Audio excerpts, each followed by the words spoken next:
നോക്കാമല്ലോ അല്ലേ? ഓണാണോ? അല്ല, റെഡിയാ.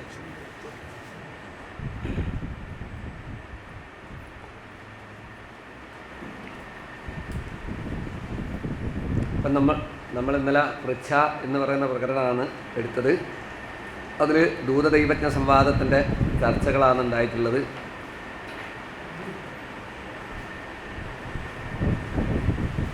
അതിൽ ദൂതസ്ഥാനത്തിൻ്റെ 9-ാം ഭാവത്തിലെ ചൊവ്വ ഇതാണ് ദാനം ചെയ്തതായ കാര്യങ്ങളിൽ എന്തോ ചില പ്രയാസങ്ങളുടെ ചില വസ്തുക്കളൊക്കെ എടുത്ത് മാറ്റിവെച്ചു എന്നൊക്കെ കാണാൻ ഇടവന്നു. ഈ ഭക്ഷണ വിഷയത്തിലാണ് കുറച്ച് പ്രയാസങ്ങൾ ഉണ്ടായത്. ആ ഭക്ഷണം ഹോട്ടലിൽ പോയ സമയത്താണല്ലോ ദൂതദൈവതയോർ ദശ യാദൃശീ താദൃശീ വാച്യ ദശാവ്യാധിമതാവിധീന. ദൂതദൈവജ്ഞന്മാർക്കിടയിലുണ്ടായ എല്ലാ കാര്യങ്ങളും പ്രശ്നത്തിലേക്ക് അടുപ്പിക്കേണ്ടതാണ്. അപ്പോൾ ഒരു ദൈവത്തിനെ വരിക്കാൻ വേണ്ടി പോകുന്ന സമയത്ത് ഭക്ഷണ പദാർത്ഥത്തിൽ ധാരാളം പ്രയാസവും അവസാനം ഉടുത്ത മുണ്ട് വരെ മാറി തൽക്കാലം തോർത്ത മുണ്ടിലൊക്കെ അഡ്ജസ്റ്റ് ചെയ്ത് കോഴിക്കോട് വരെ വരേണ്ടി വന്ന സ്ഥിതിയിലേക്കായി. അങ്ങനെ വന്നത് എന്തുകൊണ്ട് എന്നുള്ളതാണ്. കാരണം ഇവിടെ ഇപ്പോൾ ഭഗവാന്റെ നിവേദ്യ വിഷയത്തിൽ നമ്മൾ ചിന്തിച്ച് നോക്കുമ്പം മറ്റുള്ള ക്ഷേത്രങ്ങളിലുള്ള നിവേദ്യാദി പദ്ധതികളൊന്നും അല്ല ഇവിടെ ഭൂരിയായ നിവേദ്യങ്ങൾ ഇപ്പോഴും വെച്ച് കൊടുക്കാറില്ലേ? 14 ഐറ്റമൊക്കെ ഉള്ള ഗംഭീര സദ്യയൊക്കെ ഉണ്ടല്ലോ കുറേ കാലം. ആ സദ്യ പോലെ അത്രയും ഭംഗിയായിട്ട് ചെയ്യുന്ന സ്ഥലത്ത് എന്തുകൊണ്ടിങ്ങനെ സംഭവിച്ചു? അതൊരു പ്രശ്നത്തിൻ്റെ പ്രധാന നിമിത്തം തന്നെയാണ് അല്ലേ? ഇവിടെ ഇപ്പോൾ ഭക്ഷ്യസ്ഥാനം എന്ന് പറയുന്നത് 3-ാമത്തെ രാശി. 3-ാമത്തെ രാശിയിലാണ് ശനികുളികന്മാരുടെ ഈ അശുദ്ധീൻ്റെ കാരകത്വമുള്ളതായ ശനികുളികന്മാരൊക്കെ നിൽക്കുന്നു. അപ്പോൾ ഭക്ഷണ സംബന്ധമായ എന്തോ ഒരു പ്രയാസം ഇവിടെ ഉണ്ട്. അത് ആഭ്യന്തരത്തിലാണോ ബാഹ്യത്തിലാണോ? എന്തുകൊണ്ട്? ഭാവാധിപൻ ഭാവത്തിൽ നിൽക്കുന്നതിനെ കൊണ്ട് ആഭ്യന്തര. യദ്യലഗ്നാധിപിശ്ചിന്യം തത്തൽ സ്വാമി സമാഗമേ ആഭ്യന്തരം ഭവേൽ സർവം വിജ്ഞേയം ബാഹ്യമന്യഥ. അപ്പോൾ ആഭ്യന്തര വിഷയത്തിലുണ്ടാവുന്ന നിവേദ്യശാല തെടപ്പള്ളി. ഇപ്പം തെടപ്പള്ളിക്ക് കാര്യമായ എന്തോ ഒരു പ്രയാസമുള്ളതായിട്ട് കാണുന്നു. അവിടെ ഭക്ഷണം പാകം ചെയ്യുന്നതിനും ഒരു അശുദ്ധിയൊക്കെ വല്ലാണ്ട് നിൽക്കുന്നു. തെടപ്പള്ളി അടിച്ചു വാരാറും വൃത്തിയാക്കാറൊന്നും ഇല്ലേ? അടിച്ചു തള്ളിയുണ്ടോ അകത്ത്? ആരാ കയറുക? പരിചാരകന്മാർ. അതാണോ കുളിക്കാണ്ടൊക്കെ കയറുന്നു എന്ന് പറഞ്ഞ്? പിന്നെ ഇപ്പോൾ കുളിക്കാണ്ട് കയറിയിട്ട് അടിച്ചു വാരിയിട്ട് എന്താ കാര്യം? കുളിക്കാണ്ട് കയറിയിട്ട് അടിച്ചു വാരിയിട്ട് എന്താ കാര്യം? കുളിക്കാണ്ട് കയറുന്നുണ്ട് എന്നുള്ളത് നിങ്ങൾക്ക് വ്യക്തമാണോ?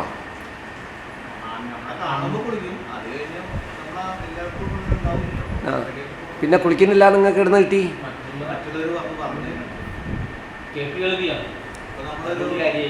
അല്ല, കേട്ടുകേൾവി മതിയല്ലോ. ശ്രുതി യുക്തി അനുമാനം. ഞാൻ വൈക്കത്തുനിന്ന് വരുന്ന സമയത്ത് നല്ല മഴ ഉണ്ടായിരുന്നു എന്ന് പറഞ്ഞാൽ നിങ്ങൾ വിശ്വസിക്കില്ലേ? വിശ്വസിക്കാണ്ട് ആവശ്യമുണ്ടോ? ഇല്ലല്ലോ, അത് കേട്ടുകേൾവിയല്ലേ. ചെയ്തിട്ടുണ്ട് എന്ന് പറയൂ. അപ്പോൾ എങ്ങനെയാണ് ഇതിനകത്ത് ശുദ്ധി ഉണ്ടാവുക? തെടപ്പള്ളി മര്യാദയ്ക്ക് അടിച്ചു വാരി വൃത്തിയാക്കി ശുദ്ധീകരിക്കുന്നില്ലല്ലോ. തെടപ്പള്ളി ഏത് ദിക്കില? പർജന്യേ ഭജനാലയം ശിഖിനി വാമേഷേവാനലേ. തെക്ക് കിഴക്ക് ഭാഗം. തെടപ്പള്ളീൻ്റെ ഉചിതമായ സ്ഥലം തന്നെയാണത്, തെക്ക് കിഴക്ക് ഭാഗം. അതിൽ സംശയമില്ല. പക്ഷേ ഇതൊന്നും അശുദ്ധി ചൂലെടുത്ത് അടിച്ചു വരുന്നല്ലേ കണ്ടത്. ഈ പരിചാരക വിഷയത്തിൽ വളരെ ശ്രദ്ധിക്കേണ്ട പ്രശ്നമാണ് അത്. ആരാ ഇവിടുത്തെ പരിചാരകനൊന്നും എനിക്കറിയില്ല. പക്ഷെ പ്രശ്നത്തിൽ പരിചാരക ഭാവം ഇതാണ്. പരിചാരകന്മാർ ക്ഷേത്രത്തിലെ പരിചാരകന്മാർ അവർ ഇപ്പോൾ പൂന്താനൊക്കെ പറഞ്ഞില്ലേ, എനിക്ക് ഈ ജന്മത്തിൽ ഗുരുവായൂരപ്പൻ്റെ അടിച്ചുകളിക്കാരനെങ്കിലും ആയാൽ മതി എന്ന് പറഞ്ഞില്ലേ.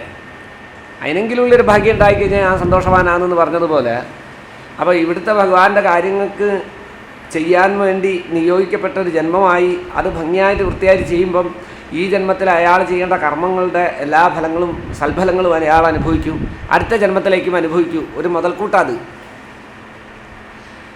അപ്പോൾ എന്നിട്ടും അതിലൊന്നും നിഷ്കർഷമില്ല. നമ്മൾ ചോദിച്ച് ഇങ്ങനെ തിരുത്തി കുളിക്കണം എന്നുള്ളത് വേറൊരാൾ പറഞ്ഞ് ചെയ്യിപ്പിക്കേണ്ടല്ലോ. കുളിക്കാത്ത ഒരാളാണെന്ന് വെച്ച് കഴിഞ്ഞാൽ അയാളെ നേരെയാക്കാൻ സാധിക്കില്ല ഒരിക്കലും. കാരണം കുളിച്ചിട്ടാണ് അമ്പലത്തിൽ പോകേണ്ടതെന്ന് ബോധം അദ്ദേഹത്തിന് ഉണ്ടല്ലോ. കുളിക്കാണ്ട് പോകേണ്ട സ്ഥലമാണ് അമ്പലം എന്നുള്ള ബോധം ഇല്ലല്ലോ. എല്ലാവർക്കും അറിയാലോ കുളിച്ചിട്ടാണ് പോകേണ്ടതെന്ന്. അപ്പോൾ കുളിച്ചിട്ടാണ് പോകേണ്ടതെന്നുള്ളത് കുളിക്കാണ്ട് പോകുന്ന ആളാണെങ്കിൽ അയാൾ ചെയ്യുന്ന കർമ്മത്തിൽ നിഷ്കർഷമില്ല എന്നുള്ളത് ഉറപ്പാണ്. ഇവിടെ കയറി വരുമ്പോൾ അടിച്ചുകളീൻ്റെ കാര്യങ്ങളൊക്കെ അല്ലേ കണ്ടത്? നിങ്ങളെല്ലാവരും കണ്ടതല്ലേ? എന്നെ കൂട്ടിക്കൊണ്ടുവരാൻ വന്നേ, അതുകൊണ്ടാണ് കൂട്ടിക്കൊണ്ടുവരാൻ ആൾ വരണമെന്ന് പറഞ്ഞ്. അവിടെ എത്തുമ്പോൾ എന്താണെന്ന് സംഭവം കണ്ടതെന്ന് വെച്ചാൽ ഞാൻ മാത്രം കണ്ടാൽ പോരാ, നിങ്ങളൂടി കാണണം. അപ്പോൾ നമുക്ക് ഇവിടെ കിട്ടുന്ന ലക്ഷണങ്ങളൊക്കെ എന്ന് വെച്ച് കഴിഞ്ഞാൽ ഇവിടുത്തെ ഫലങ്ങളായിട്ടാണ്. എനിക്ക് അടിച്ചുകളിക്കാരനോട് പ്രത്യേക വിരോധമോ കാര്യങ്ങളോ ഒന്നുമില്ല. പക്ഷേ ഗൃഹസ്ഥി കാണുമ്പം അടിച്ചുകളീൻ്റെ ഭാഗത്ത് ഗൗരവമായ ന്യൂനതകളും അപാകതകളും അങ്ങനെ ഇടയ്ക്കിടയ്ക്ക് ഉണ്യാഹം കഴിക്കാമോ? അനാവശ്യമായിട്ട് ഉണ്യാഹം അറിയാണ്ട് വരുന്ന പ്രായശ്ചിത്തത്തിനല്ലേ ഉണ്യാഹം? അറിഞ്ഞുകൊണ്ട് ചെയ്താൽ ആഭിചാര. അത് അറിഞ്ഞുകൊണ്ട് ചെയ്താൽ ആഭിചാര. അറിഞ്ഞുകൊണ്ട് ക്ഷേത്രം അശുദ്ധമാക്കുക എന്ന് വെച്ച് കഴിഞ്ഞാൽ അയാൾ ക്ഷേത്രത്തിനെതിരെ ആഭിചാരം ചെയ്തതുപോലെയാണ് വരിക. നേരെ കുറച്ച് ഇപ്പോൾ ഒരു അമ്പലത്തിനുള്ളിൽ കൂടെ പ്രദർശനം വയ്ക്കുമ്പോൾ ബലിക്കല്ലിനെട്ടാൻ കാലൊന്ന് തട്ടി ലേശം പൊട്ടി ചോര വന്നു, അത് അറിയാണ്ട് വന്നതാ. അതിന് പ്രായശ്ചിത്തമുണ്ട്, പരിഹാരമുണ്ട്. അതിനാണ് പുണ്യാഹം. ഇല്ലാണ്ട് ഡ്യൂട്ടിക്കാരായിട്ടുള്ള ആൾക്കാർ കുളിക്കാനും രാത്രി കയറി എന്ന് പറഞ്ഞിട്ട് പിന്നെ പുണ്യാഹം കഴിക്കുക. അപ്പോൾ അതുകൊണ്ട് അദ്ദേഹത്തിനോട് നിഷ്കർഷിച്ച് കാര്യങ്ങൾ ചെയ്യാൻ അറിയാം. നിഷ്കർഷിച്ച് കാര്യങ്ങൾ ചെയ്യുന്നില്ലെങ്കിൽ അദ്ദേഹത്തിനെ ഒഴിവാക്കുക. അദ്ദേഹത്തിനെ ഒഴിവാക്കി ആ തസ്തികയിലേക്ക് വേറെ നിഷ്കർഷിച്ച് കാര്യങ്ങൾ ചെയ്യുന്ന ഒരാളെ ആക്കുക എന്നുള്ളതാണ്.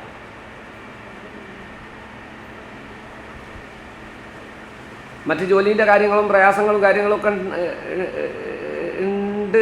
മറ്റൊരു ജോലിക്ക് പ്രയാസങ്ങൾ ഉണ്ടാവും എന്നൊക്കെ ചിലപ്പോൾ നമ്മൾ മനസ്സിലാക്കുന്നുണ്ടാവും. പക്ഷെ മനസ്സിലാക്കിയിട്ട് മറ്റേ ആൾ ചെയ്യേണ്ട കാര്യം അയാൾ അങ്ങനെ ചെയ്യുന്നിട്ടില്ലെങ്കിൽ അതൊരു സമൂഹത്തിന് മൊത്തം ദുഷിപ്പിക്കില്ലേ?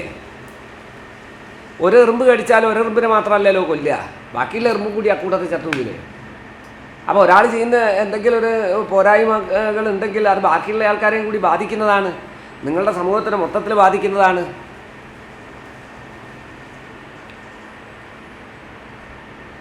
ഒരു ഡ്രൈവർക്ക് അശ്രദ്ധ സംഭവിച്ചാൽ ബസ്സിലുള്ള ആൾക്കാർക്കൊക്കെ അപകടം വരില്ലേ?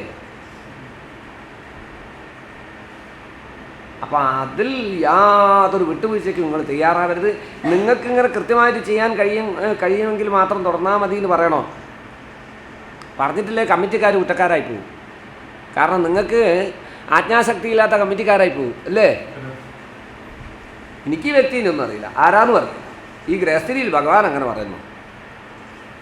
തടപ്പള്ളി ഒന്നും അടിച്ചു വരല്ല എന്ന് വരികയ്ക്ക് മേശാന്തി പറയട്ടെ.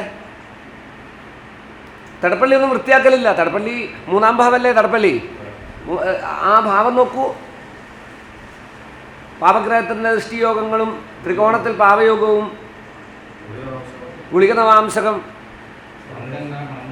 അപ്പോൾ അടിച്ചു വരുന്നുണ്ടെന്ന് പറഞ്ഞിട്ട് കാര്യമില്ല. കുളിക്കാണ്ട് അടിച്ചു വാരി കണക്കൂട്ടില്ലല്ലോ. മണ്ടന്നാകിൽ അടുക്കളയ്ക്ക് മുതിതം കാലും കഴുക്കോൽ ഭണീനില്ലേ? മണ്ടന്നാകിൽ അടുക്കള ശനിക്ഷേത്രമായിട്ട് വന്നത് കൊണ്ട് അടുക്കളയാണത്. അത് അവിടെ ശനികുളികന്മാരുടെ യോഗം വന്നതുകൊണ്ട് ഇവിടുത്തെ പരിചാരക വൃത്തി ചെയ്യാൻ പണ്ടേതൊരു കുടുംബത്തിലേക്ക് ഒരു അവകാശം പോലെ ഉണ്ടായിരുന്നു. അതാണ്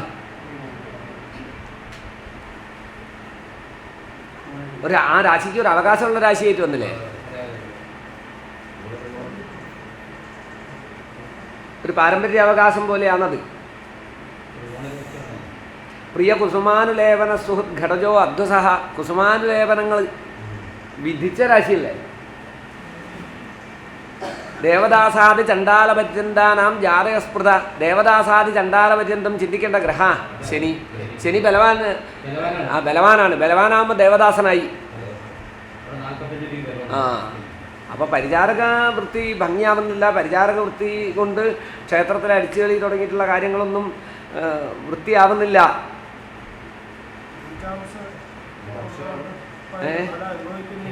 അതെ.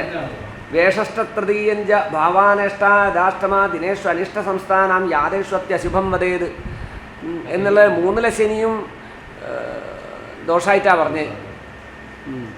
അത്യാപത്തിശ്ച മന്ദശ്ച സമീപ. അതുകൊണ്ട് തന്നെ പരിചാരകന്മാർക്ക് ആപത്ത് വരുന്നതും വളരെ ശ്രദ്ധിച്ചോട്ടെ കേട്ടോ. ഇനി നാളെ എന്തേ വന്നിട്ട് തലയിൽ കൈ കൊടുത്തിട്ട് കാര്യമില്ല. ഇവിടെ ചെയ്ത കർമ്മത്തിൻ്റെ ഫലമായിരിക്കും അത്. ഇവിടെ ചെയ്ത ദുഷ്കർമ്മത്തിൻ്റെ ഫലമായിട്ട് കർമ്മഫലം എല്ലാവരും അനുഭവിക്കണമല്ലോ. നമ്മളെന്താണോ കർമ്മം ചെയ്യുന്നത് അതേ കർമ്മത്തിൻ്റെ ഫലം ഈ ജന്മത്തിലോ അടുത്ത ജന്മത്തിലോ അനുഭവിക്കേണ്ടി വരൂ. അത്തരത്തിലുള്ളൊരു അനുഭവം വരാതിരിക്കാൻ വേണ്ടിയിട്ട് പ്രത്യേകം ഈശ്വര പ്രാർത്ഥനയോട് കൂടിയിട്ട് ഭക്തിയോട് കൂടിയിട്ട് ഈ കാര്യങ്ങളൊന്നും കൈകാര്യം ചെയ്തില്ല വെച്ചാൽ ആവത്ത് പടുത്തുറപ്പാണ് ക്ഷണിച്ചു വരുത്തുന്നത് പോലെ. ഞാനിതുവരെ എൻ്റെ ഒരു പ്രശ്നത്തിന് ഒരു തസ്തികയെ പറ്റിയിട്ട് ഇത്ര മോശമായിട്ട് ഞാൻ ഇതുവരെ പറഞ്ഞിട്ടില്ല. ഇത്ര മോശമായിട്ട് ഇതുവരെ പറഞ്ഞിട്ടില്ല. ഇവിടെ പറയാണ്ടിരുന്നാൽ ശരിയാവില്ല. നിമിത്തം കണ്ടില്ലേ, എല്ലാ സാധനവും മറിഞ്ഞ് താട്ടി മറിഞ്ഞ്. അതും പരിചാരകനാ. പരിചാരകൻ്റെ അശ്രദ്ധ മൂലം വന്ന് സംഭവിച്ച പ്രശ്നങ്ങളല്ലേ അവിടെ ഉണ്ടായത്.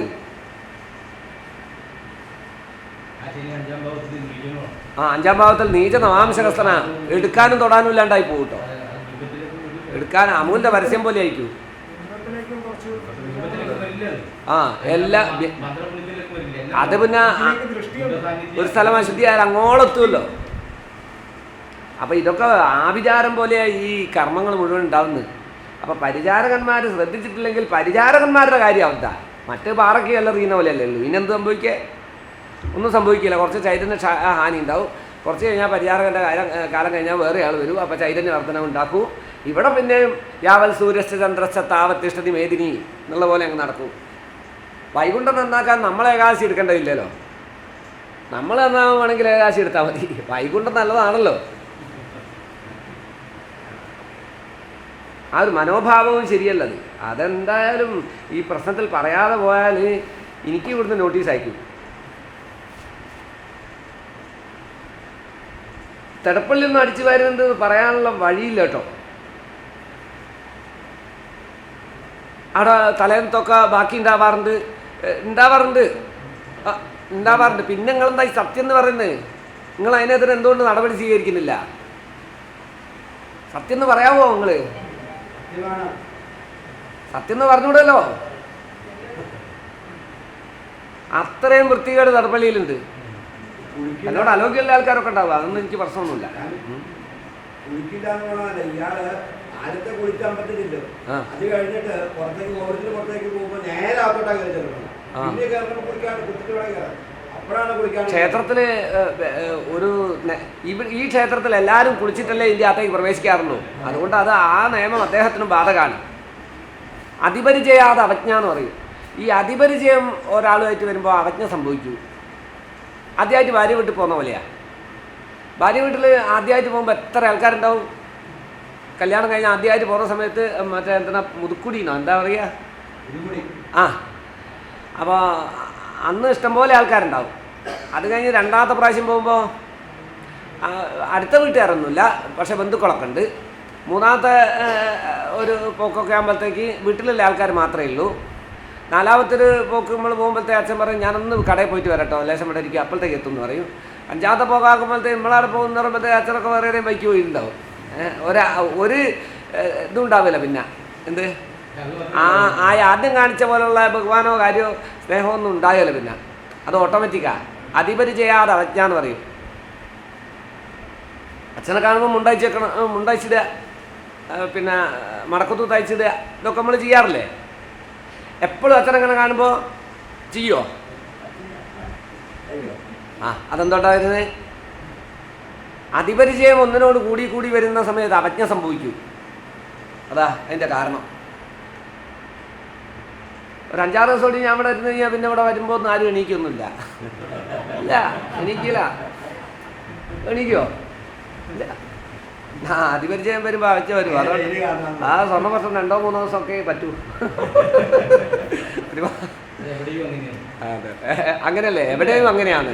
അങ്ങനെ ദേവനുമായിട്ട് കുറേ കാലം ഇടപെട്ടത് ഇനി എന്ത് കുളിക്കാനാ? ഇവർക്കും അറിയാം, നമുക്കും അറിയാം. അങ്ങനെയും വരൂ. പക്ഷെ അങ്ങനെ വന്നു കഴിഞ്ഞാൽ അത് സന്യാസത്തിലേക്ക് പോയി. ക്ഷേത്രം എന്ന് പറയുന്നത് നിയമത്തിന് അനുസൃതമാണ്. നിയമം വിട്ട് ക്ഷേത്രത്തിൽ ഒരു കാര്യവും ചെയ്യാൻ പാടില്ല. തത്വയാധിഷ്ഠിതം ദേവൻ തത്വത്തിൽ അധിഷ്ഠിതമാണ് എന്ന് പറയുന്നുണ്ട്. അപ്പോൾ അതുകൊണ്ട് പരിചാരക ഭാവം നന്നാവണം. തേട്ടപ്പള്ളിയൊക്കെ നല്ല അടിച്ച് വൃത്തിയാക്കി ഭംഗിയാക്കേണ്ടതായിട്ടുണ്ട്. ഇവിടെ ഏതോ ഒരു വയസ്സായിട്ടുള്ള ഒരാളുണ്ടായിരുന്നു ഭംഗിയായിട്ട് ചെയ്ത ഒരു വയസ്സായിട്ടുള്ള പ്രഷ്ടാവൃദ്ധതരോർക്കജേ ഭനിനിവാം ജൈഷാം തഥീവോദയേ എന്നല്ലേ. ആപത്തും വന്നിട്ടുണ്ട്. കുറേ തവണ ആപത്തുകൾ വന്നല്ലോ പരിചാരന്മാർക്ക്. എന്നിട്ടും നോട്ടീസ് അയച്ചിട്ട് മനസ്സിലാവുന്നില്ല, ഇത് സിഗ്നലാണെന്നുള്ളത് മനസ്സിലാവുന്നില്ല. എന്തെങ്കിലും അപകടം വന്നു, കാലിലൊക്കെ അപകടം വരാൻ സാധ്യതയുണ്ട്. കുംഭരാശിയല്ലേ, കാലും ഹൃദയമാണ് ശ്രദ്ധിക്കേണ്ടത്.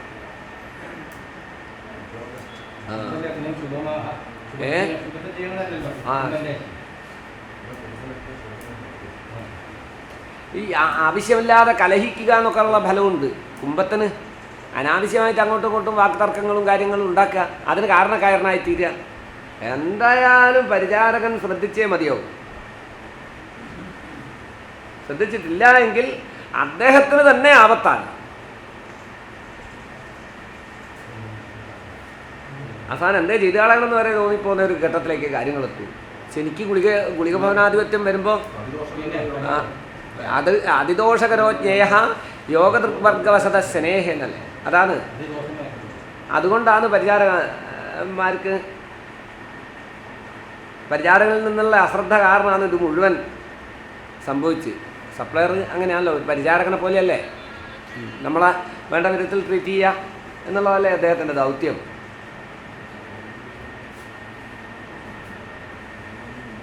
അതേപോലെ ഭക്ഷണശാലയിൽ ഭക്ഷണമൊക്കെ വിളമ്പി കൊടുക്കുമ്പോൾ ഹൃദ്യമായ ഈ 5 പാപയോഗം വന്നാൽ,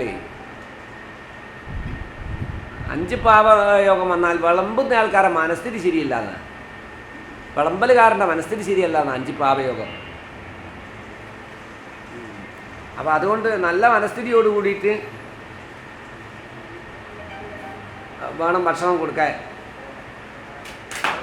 അതിൽ വകഭേദങ്ങളോ കാര്യങ്ങളോ ഒന്നും ഉണ്ടാവരുത്. നല്ല വൃത്തിയായിട്ടും ഭംഗിയായിട്ടും ഭക്ഷണത്തിൻ്റെ കാര്യത്തിലാണ് നമുക്ക് ഏറ്റവും കൂടുതൽ പ്രയാസം ഉണ്ടായത്. അത് നിവേദ്യത്തിനെ ബാധിക്കുന്നുണ്ട്, ദേവൻ്റെ ആവശ്യത്തിന് വേണ്ടി ഉണ്ടാക്കുന്ന ഭക്ഷണത്തിനെ ബാധിക്കുന്നുണ്ട്, പാചകശാലേനെ ബാധിക്കുന്നുണ്ട്. പിന്നെ വേറെ ഒന്നുണ്ട്, ആത്യന്തികമായിട്ട് പാചകശാലയും വെങ്കടാചലപതിൻ്റെ ശ്രീകോവിലും സ്വാമിയാര കക്കൂസും എല്ലാം ഒന്നിച്ചാണല്ലോ. എല്ലാം ഇതിൽ ബാധകല്ലേ. ഇപ്പോൾ സ്വാമിയാർ വന്നാൽ ടോയ്ലറ്റ് പോകുന്നത് എവിടെയാ ടോയ്ലറ്റ് പോകുന്നത്? വെങ്കടാചലപതിൻ്റെ ശ്രീകോവില്. ആ സ്വാമിയാരല്ലേ എന്ന് പറഞ്ഞ കാര്യമുണ്ടോ? സ്വാമിയാരായാലും വിസർജ്യം തന്നെയല്ലേ. വെങ്കടാചലപതിൻ്റെ ശ്രീകോവിലാണ് സ്വാമിയാർ കക്കൂസ് പോകുന്നത്.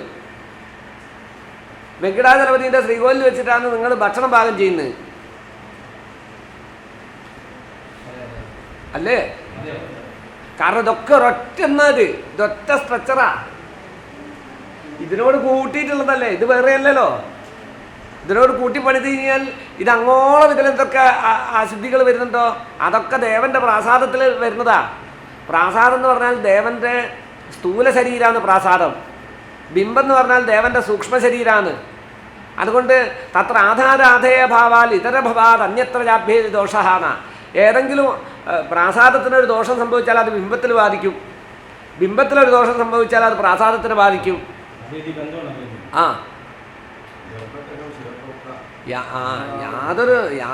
ഇത് ജീർണോദ്ധൃതിയും സ്ഥാപിത മന്ത്രം പ്രശ്നം കഴിഞ്ഞ് അടുത്ത ദിവസം പൊളിക്കണത്, അടുത്ത ദിവസം. ഒരു സംശയവും കാര്യത്തിലില്ല. ഇല്ല, വലിയ അപമാനവും പ്രയാസവും കാര്യമൊക്കെ വരും. തുണി വരെ അയച്ചിട്ട് പോണ്ടി വന്നില്ലേ, ഉടുക്കാൻ വരെ അല്ലാണ്ടായി പോണ്ടി വന്നില്ലേ കോഴിക്കോട് വരെ. അത് ഗതികേടല്ലേ സത്യത്തിൽ. നഗ്നനായി പോവുക എന്ന് പറഞ്ഞാൽ.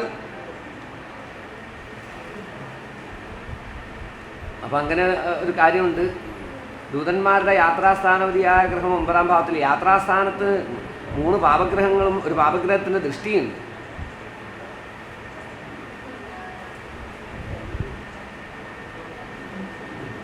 എന്തോ സ്ലോ ആയിട്ട് പോകേണ്ടി വന്ന ഒരവസ്ഥ എന്താ? 4-ാം ഭാവാധിപത്യം ശനിക്ക് വന്നതുകൊണ്ട്. ശനൈശ്ചരതീനല്ലേ പതുക്കെ നടക്കുന്നത്. ലേശം സ്ലോ ആയി പോവുന്നു. എന്തോ ലേറ്റായി എന്ന് കാണുന്നു. വണ്ടി വരാൻ വൈകിയോ?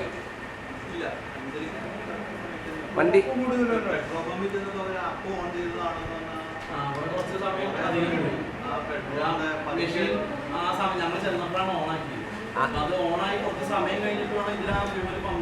പമ്പ് ചെയ്ത് വരാൻ. അപ്പോൾ വണ്ടീൻ്റെതാന്ന്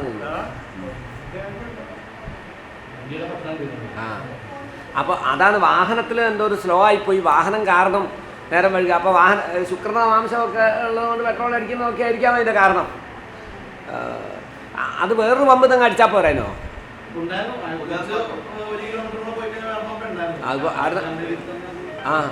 അത് നടിച്ചാൽ പോരാനോ?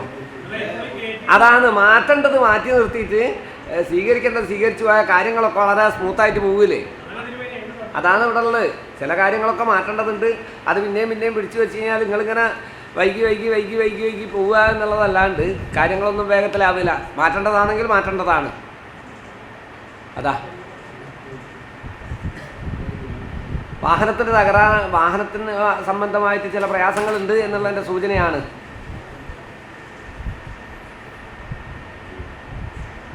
അതാണ് വാഹനസ്ഥാനം. യാത്രാസ്ഥാനത്ത് ആ ഭാവപ്രിയവനായ ഗ്രഹം ഭാവത്തിൽ തന്നെ നിൽക്കുക. 4 മാംസകം 3 സ്ഥലങ്ങളിൽ നിന്നില്ലേ? 3 സ്ഥലങ്ങളിൽ എന്തോ നിർത്തി പ്രധാനമായിട്ട്. ശുക്രൻ്റെ മാംസസ്ഫുടം എത്രയാണ്? 7:30. അപ്പം 3 സ്ഥലങ്ങളിൽ നിർത്തി. ആദ്യം നിന്ന സ്ഥലത്ത് നല്ലേ ഈ അശുദ്ധിയൊക്കെ സംഭവിച്ച്? തുലാൻ രാശി. അത് ബിസിനസ്, കച്ചവടം. അവിടെ ആ രാഹു ഗുളികന്മാരെ യോഗവും ശുക്രസമ്പർക്കവും.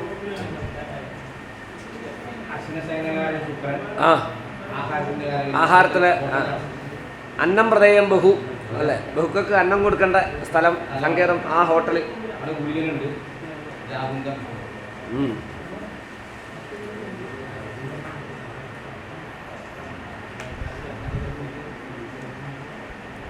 ഗണപതി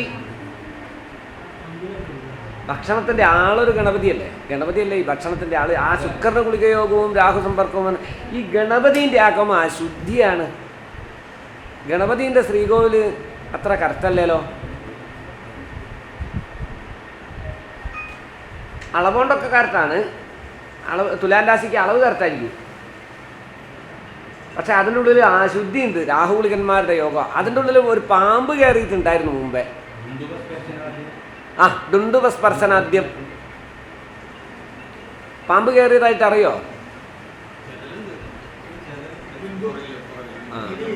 ബിംബത്തിന് അതായിരിക്കാം.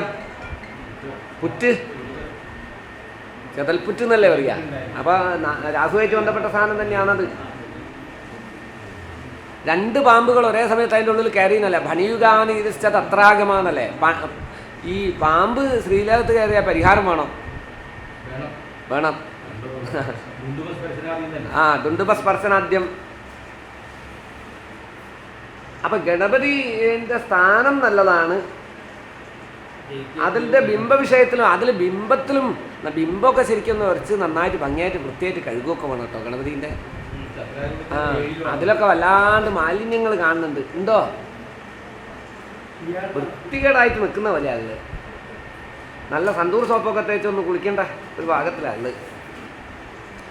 ഒരു അലംഭാവം ഗണപതിനോടുണ്ട്. ഗണപതി അങ്ങനെയൊക്കെ ഉള്ളൂ.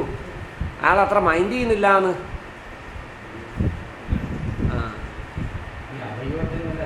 അങ്ങനെ തോന്നുന്നുണ്ടോ പ്രത്യക്ഷ? ഗണപതിയുടെ കാര്യത്തിൽ അത്രയും നിഷ്കർഷം തോന്നുന്നുണ്ട്.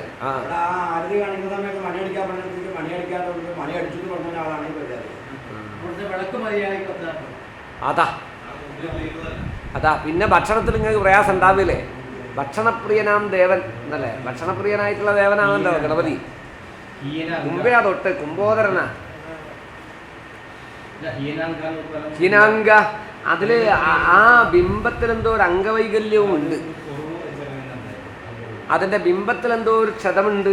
സൂര്യാദീനാം ഗ്രഹാണം വേഭവനഗത പാപഖേടോ ഇതിസ്യൽ സ്വക്രാനാം ദേവതാനാം വപുഷി വികലത ദുണ്ടുപസ്പർശനാദ്യം അല്ലേ? വപുഷി വികലതാണ്, വപുസിന് വികലത ഉണ്ട്. ആ അല്ല, അപ്പോൾ ഗണപതിൻ്റെ സ്ഥാനം വളരെ വൃത്തിയായിട്ടും ഭംഗിയായിട്ടും സൂക്ഷിക്കണം. അതിൽ ഇന്ന് ധാരാളം അശുദ്ധികൾ കാണുന്നുണ്ട്. ബിംബ വിഷയത്തിൽ എന്തൊക്കെയോ ചില പ്രയാസങ്ങൾ ഉണ്ടെങ്കിലും ഇന്നുള്ള ബിംബത്തിൽ സാന്നിധ്യപൂർണ്ണമാണ്. ലഗ്നാൽ പഞ്ചമലഗ്നരന്ധ്രവതയസ്ത്വന്യോന്യ സംബന്ധിനോ ബിംബസ്യ അമിത തേജസ പ്രതിദിനം സാന്നിധ്യപൂർണ്ണ സ്ഥിതി എന്നല്ലേ. അപ്പോൾ സാന്നിധ്യഭാവങ്ങളിലൊക്കെ ശുഭഗ്രഹങ്ങളുടെ ബന്ധം വന്നു. ഭാവാധിപൻ ബലവാനായിട്ട് വന്നു. ലഗ്നാധിപൻ്റെയും അഷ്ടമാധിപൻ്റെയും നവാംശകാധിപനാണ് പഞ്ചമാധിപൻ. പഞ്ചമാധിപൻ്റെ നവാംശകാധിപനായ ഗ്രഹം 9ാം ഭാവത്തിൽ ധർമാത്മജവും തത്സമവും എന്ന് പറയുന്ന രാശിയിലുണ്ട്.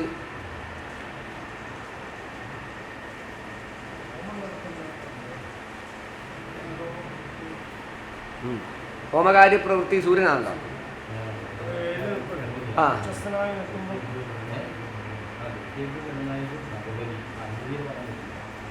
അപ്പോൾ ഗണപതിൻ്റെ കാര്യം കുറച്ചുകൂടിയൊക്കെ ഒന്ന് നേരെയാക്കേണ്ടതുണ്ട്.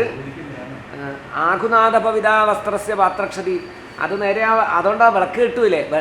പറഞ്ഞത് ശരിയാ, ഗണപതിൻ്റെ അടുക്ക മര്യാദയ്ക്ക് ഒരു വിളക്ക് പോലും വെക്കലില്ല. നിങ്ങൾ പറഞ്ഞത് വളരെ ശരിയാ. അനുഭവത്തിലും അങ്ങനെയല്ലേ. പ്രസക്രിയാ സംഭവത്തിൽ ഗണപതിൻ്റെ വിളക്ക് മാത്രം കിട്ടുപോയി. അത് ചില ആപത്തുകൾക്കും കാരണമായി തീർന്നിട്ടുണ്ട്. ഗണപതിനെ വേണ്ട വിധത്തിൽ പരിഹരിക്കാത്തത് ആനപ്പുറത്തുനിന്ന് അപകടം ഉണ്ടായി എന്ന് പറഞ്ഞില്ലേ. ആന കുത്തി മരിച്ചില്ലേ?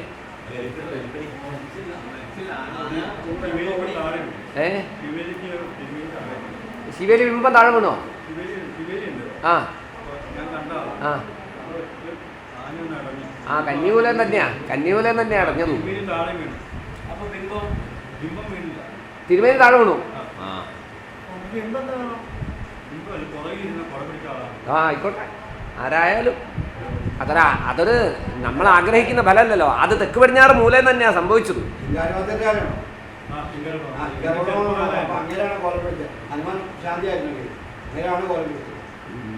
അപ്പൊ അതുകൊണ്ട് അത് നിങ്ങൾ നേരെ ആയിക്കൊള്ളണം. അതിൻ്റെ 7ാമത്തെ രഥവൈകൃത്യകരാശ്ച സപ്തമേ ഹീനാംഗ.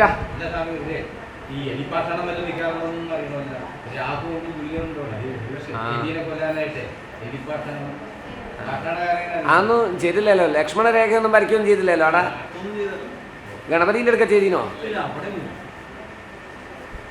ഇത് 7 ഈ ഗണപതിൻ്റെ പല്ലിനെന്താ ഒരു വൈകല്യം?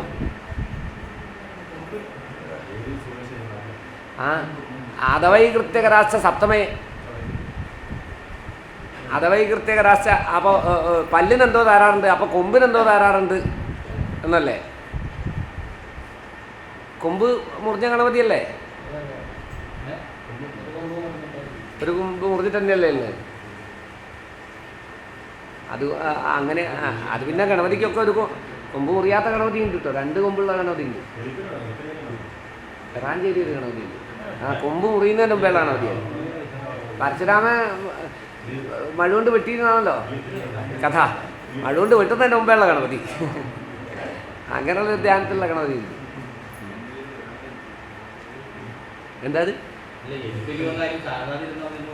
എലിപ്പനി ഉണ്ടാവുമല്ലോ. ഇന്നലെ ആരോ പറഞ്ഞിട്ടുണ്ടല്ലോ എലിപ്പനി വന്നിട്ട് മരിച്ചു എന്ന്. ആ പടിഞ്ഞാറ് ഭാഗത്തുള്ള അതിൻ്റെ കാര്യം ചിന്തിക്കും. അവിടെ എത്താൻ ആരോ ഒരാൾ എലിപ്പനി വന്ന് പിടിച്ചു എന്ന് പറഞ്ഞല്ലേ. ഗണപതി ഇവിടെ ഭയങ്കര പ്രശ്നക്കാരനായിട്ടാണ് നിൽക്കുന്നത്.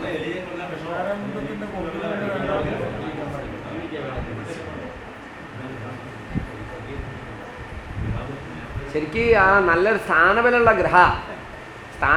ഗ്രഹ സ്വക്ഷേത്രാംശേ സ്വമന്ദിരേ, സ്വന്തം മന്ദിരത്തിൽ ശ്രേഷ്ഠനായിട്ടിരിക്കണം. അതും ആഭ്യന്തരത്തിൽ തന്നെയാണ്. ആഭ്യന്തരത്തിലുള്ള ഗണപതിൻ്റെ കാര്യത്തിൽ ശ്രദ്ധിക്കണം. പ്രശ്നങ്ങളുണ്ട്, സൂക്ഷിക്കേണ്ടതാണ് നടത്താം. അപ്പോൾ ആഭ്യന്തരത്തിലെ ഗണപതി ശുക്രൻ തന്നെയാണ്.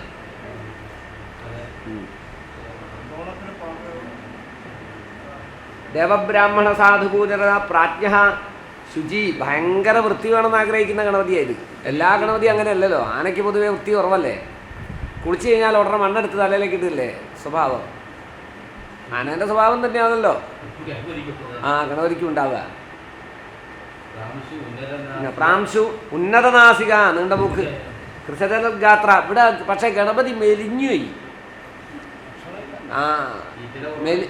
ഇത് അതിൻ്റെ പ്രാസാദവും പിന്നെ സ്വരൂപവും ഒക്കെ കൂടി നോക്കുമ്പോൾ ഇതൊരു ഗണപതിയാണോ എന്ന് തോന്നിപ്പോവും.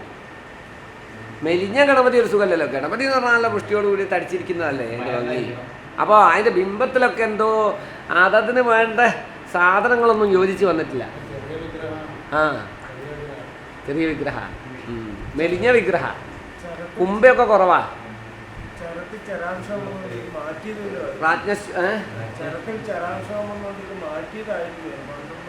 അതെ, പക്ഷേ പണ്ടുള്ള മാറ്റിയതായാലും ശരി, ഇന്നത്തെ ബിംബത്തിൽ ചൈതന്യമുണ്ട് എന്ന് കണ്ടാൽ പിന്നെ ഈ ചൈതന്യം ഉൾക്കൊള്ളുന്നതാണ്. പക്ഷേ അതൊന്നും ബിംബരചനയിലൊക്കെ കുറച്ച് മിസ്റ്റേക്കുകളൊക്കെ വന്നിട്ടുണ്ട്.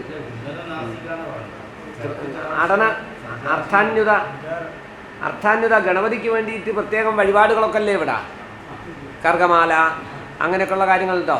കർഗമാല അല്ല. എന്നാ ശുക്രക്ഷേത്രത്തിലായിട്ട് വന്നത് കൊണ്ട് മാലയൊക്കെ വേണോ ഇയാൾക്ക്? മാല വേണമെന്ന് പറയുന്നുണ്ട്. അലങ്കാര വസ്തുക്കളൊക്കെ ആവാം.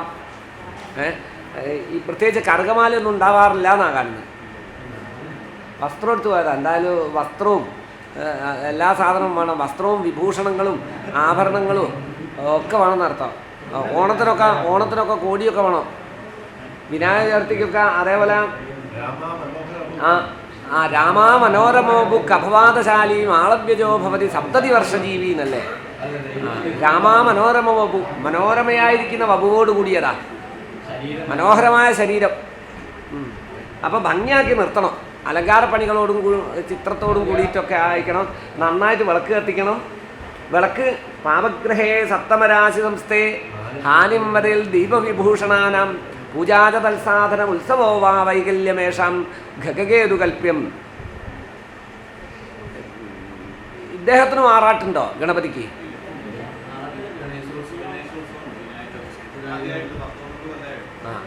അത് ഇവിടെ ചെയ്യാൻ പാടില്ല. ഈ കുളത്തിൽ ഗണേശോത്സവത്തിൻ്റെ ഗണപതിയെ നിമഞ്ജനം ചെയ്യാം. അതുണ്ടോ ഇപ്പോൾ? പക്ഷേ ഇയാളും പറയുന്നു എനിക്ക് കുളിക്കണം എന്നൊക്കെ പറയുന്നുണ്ട്. അത്തുൽ ചന്ദ്രൻ, എൻ്റെ ഉത്സവകാലത്ത് ഒരു കുളിക്കൊക്കെ ഞാനും റെഡിയാണ്, എനിക്കൊന്ന് കുളിച്ചാൽ കുഴപ്പമില്ല. അത് പിന്നെ വേറെ ഒന്നുണ്ട്, അത്രയും വൃത്തികേടായിട്ടായിരിക്കും ഇരിക്കുന്നത്. അപ്പോൾ വേഗം ഒന്ന് കുളിച്ചാൽ തീരുന്നുള്ള മനോഭാവമായിരിക്കും ചിലപ്പോൾ ഇതിൻ്റെ കാരണം.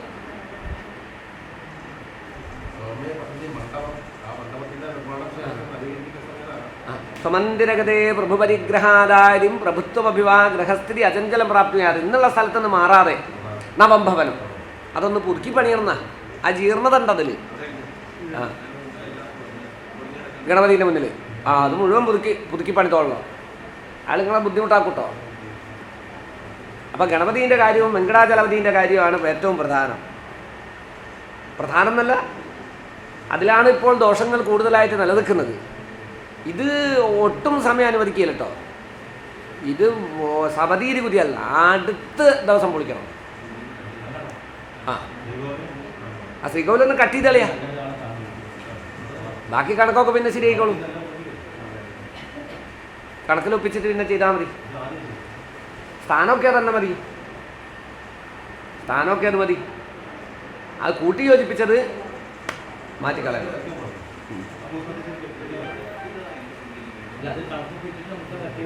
പിന്നെ ഇതിൻ്റെ മുകളിലൊന്നും ടോയ്ലറ്റ് ഒന്നും പാടില്ല, ഇതിൻ്റെ ചുറ്റിലൊന്നും പാടില്ല. ടോയ്ലറ്റ് ഇപ്പോൾ നിങ്ങൾ ഉപയോഗിക്കുന്ന ടോയ്ലറ്റില്ലേ, ഒരു മതുക്ക് പുറത്ത് മാത്രമേ പാടുള്ളൂ. ഇതിൻ്റെ മുകളിലൊന്നും ടോയ്ലറ്റ് പാടില്ല. ഈ ഭക്ഷണ സാധനങ്ങളെ കൊണ്ട് ഇവിടെ ധാരാളം അശുദ്ധികൾ ഉണ്ടാകുന്നുണ്ട് കേട്ടോ. ഭക്ഷണ സാധനങ്ങൾ കൊണ്ട് ചാറാട്ട് കുളത്തിലിടുക, കുളത്തിൻ്റെ കരയിലിടുക, വൃത്തികേടാക്കിയിട്ടൊക്കെ അവസാനം കുളത്തിലേക്ക് പോവുക. അകത്തുനിന്ന് നിർമാല്യമായിട്ടുള്ളതായ വസ്തുക്കളൊക്കെ ആറാട്ട് കുളത്ത് കൊണ്ടുവച്ച് കഴുകുക. എന്തെങ്കിലും അങ്ങനെ ഉണ്ടോ? പാടില്ലല്ലോ.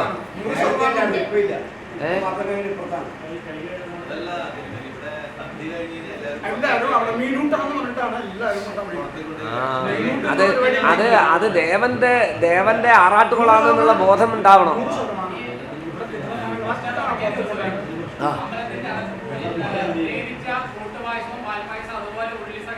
ആ അതുണ്ട്.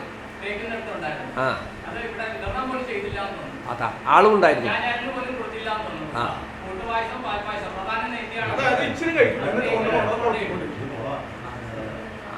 അപ്പോ ഇതൊക്കെ സംഭവിച്ചില്ലെങ്കിലേ പറയേണ്ടതുള്ളൂ. ആ അതുകൊണ്ട് ക്ഷേത്രത്തിൻ്റെ കുളത്തിൻ്റെ ആ പരിസരത്ത് നിർമാല്യ വസ്തുക്കൾ ഉപേക്ഷിക്കാനോ വൃത്തിഹീനമാക്കി ഇടാനോ ഒന്നും പാടില്ല.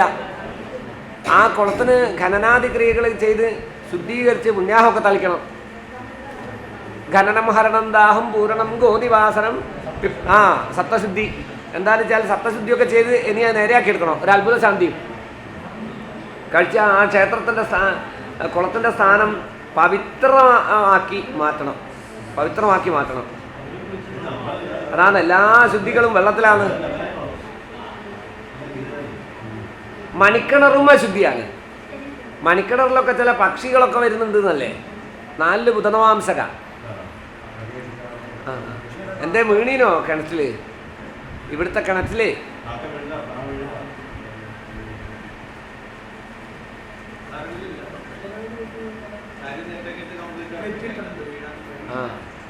പക്ഷെ ഉള്ളിലെന്തോ ഒരു അശുദ്ധി ഉണ്ട്, നിർമാല്യമായ ചില വസ്തുക്കളുണ്ട്. ഈ സാന്നിധ്യമായ ചില വസ്തുക്കളൊക്കെ കിണറ്റിലുണ്ട്.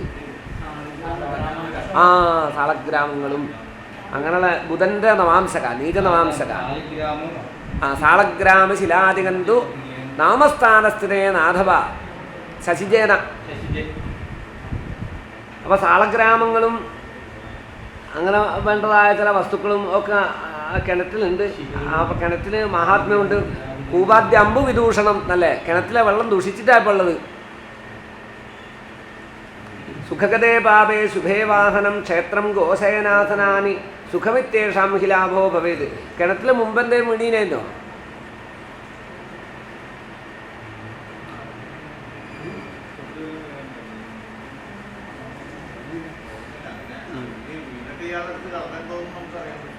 എന്തോന്ന് വീണിട്ടുണ്ട് എന്ന് കാണുന്നുണ്ട്. എന്തോ ഒരു പക്ഷിയാ, പാമ്പും ഉണ്ട് കിണറ്റിൽ. അതിനെ കൊണ്ട് ഇറങ്ങുമ്പോൾ ഒക്കെ ശ്രദ്ധിച്ചോട്ടെ.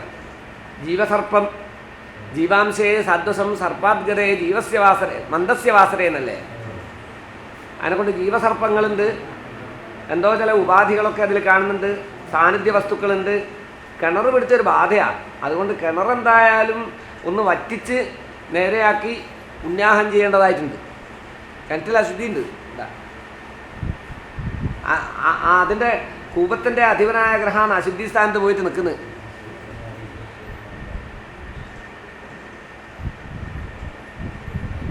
നീചനവാംശകാണ് ഈ ബുധനൊക്കെ.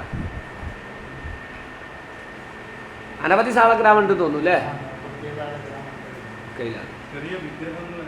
വിഗ്രഹം തന്നെ ഉണ്ട്. ആ ചൊവ്വുണ്ടല്ലോ, എന്തോ ഒരു ആയുധങ്ങളൊക്കെ ഉണ്ടല്ലേ. അതിലങ്ങനെ സുബ്രഹ്മണ്യനൊന്നും ഉണ്ടാവില്ലല്ലോ അല്ലേ?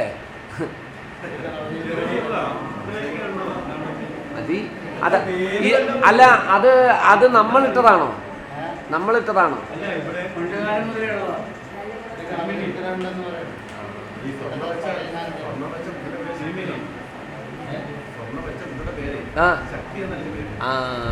അപ്പൊ ഭഗവതിയൊക്കെ ഉണ്ട്.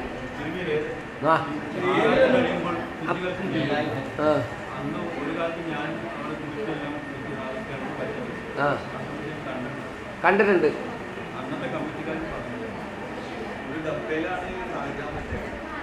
കിണറ്റിലോ?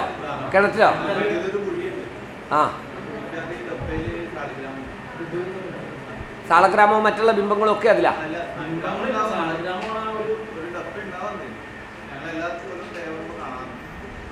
അത് ജോത്സരെ, അത് നല്ലതാണോ ചീത്തയാണോ?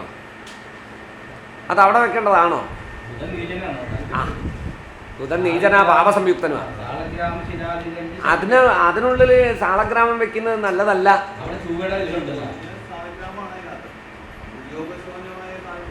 ഉപയോഗശൂന്യത എന്ന് പറഞ്ഞാൽ എന്താ ഉദ്ദേശം? സാളഗ്രാമത്തിന് പൊട്ടുള്ള സാളഗ്രാമേ ആരാധിക്കാൻ പാടുള്ളൂ, പൊട്ടാത്ത സാളഗ്രാമം ആരാധിക്കാൻ പാടില്ല. അല്ല, നമ്മൾ ആരാധിക്കുക എന്ന് പറഞ്ഞു കഴിഞ്ഞാൽ ഉപയോഗിക്കുക എന്നർത്ഥം. അതിന് പ്രത്യേകിച്ച് പൂജയും ചെയ്യണ്ടല്ലോ. പൊട്ടുള്ളതേ ഉപയോഗിക്കാൻ പാടുള്ളൂ. സാളഗ്രാമം പൊട്ടില്ലാത്ത സാളഗ്രാമം പൂജാർഹമല്ല.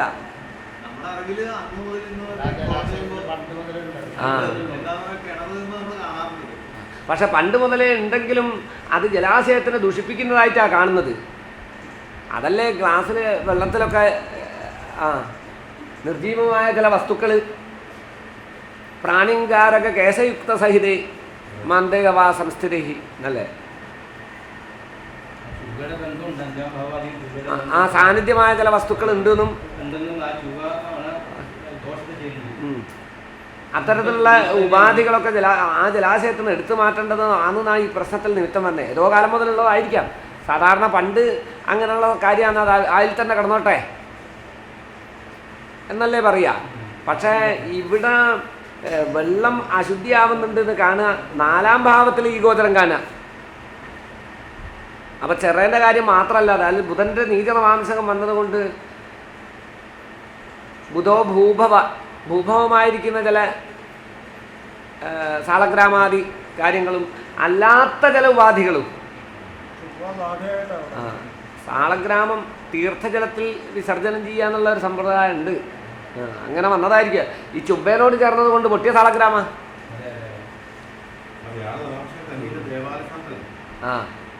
അവിടെ അത് സാളഗ്രാമം മാത്രമൊന്നുമല്ല. സാളഗ്രാമുണ്ട്, ഒരു ചുബ്ബേൻ്റെ സാധനമുണ്ട്. അതേതാ ദ്രേക്കണം? അത്യുച്ഛ്രത ധ്വജപതാകമുപൈതി പോതം കൂലം പ്രയാതി ജലദേഹ പരിവാരയുക്ര. പരിവാരയുക്ര എന്ന് പറഞ്ഞാൽ കൊണ്ട് ഒന്നല്ല, കുറച്ചധികം സാധനങ്ങളുണ്ട്. വർണ്ണേന ചെമ്പകമുഷ പ്രമദ.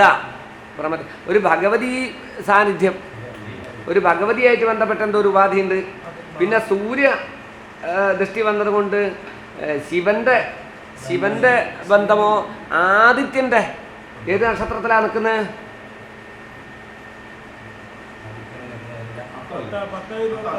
അത്തത്തിനാരാ? അർക്കൻ. ആദിത്യനാ? ആദിത്യനാണ്. അപ്പോൾ അതുകൊണ്ട് ഈ ഗായത്രി ദേവിയോ അരവിന്ദ സുഹൃദ്ബിംബ വരഗോഷ്ഠ നിവാസിനിം വരദാം സുരഭിം വന്ദേ വജസാം അധിദേവത എന്ന് പറയുന്ന ആ ഗായത്രി ആയിട്ടുള്ള എന്തോ ദേവതേൻ്റെ സാന്നിധ്യം. ആദിത്യൻ ഈ വെള്ള നിറത്തിലേറ്റാണുള്ള എന്തോ ഒരു സാളഗ്രാമം ഉണ്ടോ? അതിൽ വെള്ള നിറത്തിൽ വേറെ നിറവ്യത്യാസം.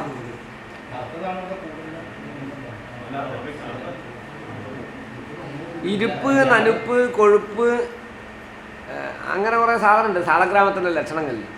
സാളഗ്രാമത്തിന് ഇരിപ്പ് വേണം. അതിൻ്റെ ഒക്കെ അങ്ങനെ ഉരുട്ടിട്ടായിരിക്കുമല്ലോ. പക്ഷെ എന്നാലും ഒരു ഇരിക്കാനൊരു പ്രത്യേക സ്ഥലം അതിലുണ്ടാവും. അത് ഭൂമിയിലേക്ക് വെക്കണം. നനുപ്പ് തൊട്ട് ഞാൻ എപ്പോഴും ഒരു തണുപ്പുണ്ടാവണം. തണുപ്പ് ഇരിപ്പ്, തണുപ്പ്. സാളഗ്രാമം തൊട്ടാലും ഒരു തണുപ്പുണ്ടാവും എപ്പോഴും. ഇരിപ്പും വേണം. കൊഴുപ്പ്, അപ്പോൾ അത് നല്ല കൊഴുത്തതായിരിക്കണം. നനുപ്പ് സാളഗ്രാമം വെച്ചേടത്തിൽ കുറച്ച് കഴിഞ്ഞ് നോക്കിയാൽ വെള്ളം ഉണ്ടാവും. എൻ്റെ ഓർമ്മയിൽ കൊടിയേറ്റിൻ്റെ തലേദിവസമായ കിണർ ദേവാലയം, അപ്പോഴാണ് ഈ സാളിഗ്രാം അത് വെറുതെ മണ്ണിലാണ് വെച്ചുകൊണ്ടിരുന്നത്. പിന്നെ ആരാണത് ഡബ്ബയിൽ വെച്ചത്? 96 വരെ വെള്ളത്തിൻ്റെ കാര്യം എനിക്ക് അറിയാമായിരുന്നു. ഞാൻ മാറില്ല. 2005 വന്നപ്പോൾ അതിനകത്ത് ഒരാളുടെ വീട്ടിലിരുന്നൊരു സാധനം ഞാൻ കണ്ടിട്ടുള്ളതാണ്. അത് ഒരു ഗണപതിയാണ് മരത്തിൻ്റെ. അത് ഈ കെട്ടിക്കൊണ്ട് എടുത്തു. അത് എടുത്തു കൊണ്ടുപോയിട്ട് ഞാൻ പിന്നെ അത് ഇവിടുത്തെ പരിഹാരനെ കൊണ്ട് സമുദ്രത്തിൽ കൊണ്ട് ഒഴിപ്പിച്ചു. കാരണം ഇവിടുത്തെ എല്ലാ കുടുംബങ്ങളിലും കയറി ഇറങ്ങിയ ഒരു പ്രവർത്തനമാണ് ഞാൻ. 1963 എല്ലാവരുടെ കാര്യം നല്ലപോലെ എനിക്ക് അറിയാവുന്നവരാണ്. അപ്പോൾ ഒരാളുടെ വീട്ടിൽ ഞാൻ കണ്ടിട്ടുണ്ട്. അവിടെ എന്തോ ദോഷം വന്നപ്പോൾ അതുകൊണ്ട് കെട്ടിട്ടു. അതൊക്കെ കുടിക്കാൻ നേരത്തെ ഇവിടെ കൊണ്ടച്ച് കണ്ടിട്ടു. മണിക്കടറിൽ കൊണ്ടു. അതാ ഏതോ ദുരിതം പിടിച്ച ചില സാധനങ്ങളൊക്കെ ഈ സാളഗ്രാമത്തിന്റെ കൂട്ടത്തിൽ അവിടെ കൊണ്ടുവച്ചിട്ടുണ്ട്. അതുകൊണ്ട് അതൊന്നും ഇവിടുത്തെ മണിക്കടറിന് യോജിച്ചതല്ല. ഈ സാളഗ്രാമങ്ങളും ഒക്കെ വന്നത് ഇങ്ങനെ ആരോ കൊണ്ടച്ച് ഉപേക്ഷിച്ചതാ. ബ്രാഹ്മണരായിട്ടുള്ള ആൾക്കാർ ഉപേക്ഷിച്ചിട്ടാണ് അങ്ങനെ വന്നിട്ടുള്ളത്. അതൊന്നും ആ ജലാശയത്തിൽ വെക്കുന്നത് നല്ലതല്ല.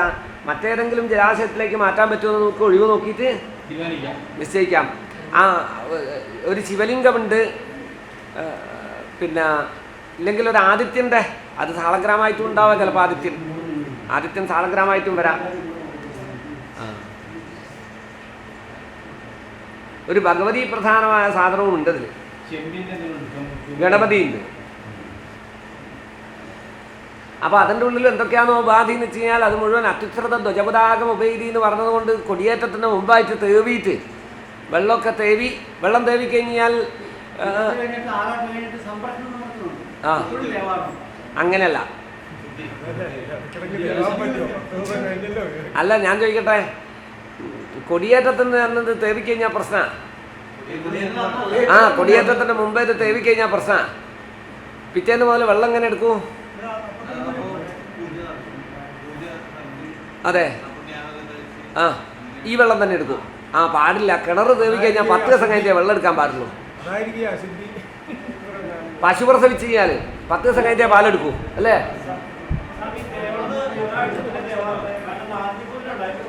പത്ത് ദിവസം വേണം ചുരുങ്ങിയത്. 10 ദിവസം കിണറിന് പൊലണ്ട് എന്നാ. വാലായ്മ വരൂ കിണർ തേവിക്കഴിഞ്ഞാൽ. അതാ ഞാൻ പറഞ്ഞത്, ഈ അറിയാത്ത ചില അശുദ്ധികൾ എന്ന് പറഞ്ഞില്ലേ, ഇതിനെപ്പറ്റി നിങ്ങൾക്ക് അറിവില്ലാത്തത് കൊണ്ടാണ്. ഇവിടെ പ്രധാനമായിട്ട് ജലാശയമായിട്ട് ബന്ധപ്പെട്ട് എത്ര നന്നാക്കണം എന്ന് ശ്രമിച്ചിട്ടും നമ്മൾ പോലും അറിയാണ്ട് ചില അശുദ്ധികൾ വരുന്നുണ്ട് എന്നല്ലേ പറഞ്ഞ്. ആ അശുദ്ധിയായത്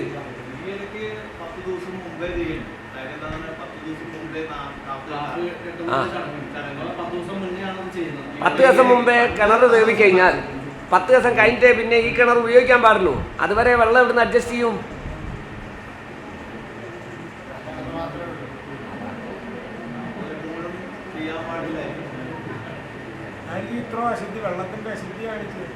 ആ വെള്ളത്തിൻ്റെ അശുദ്ധി കാണിച്ച്.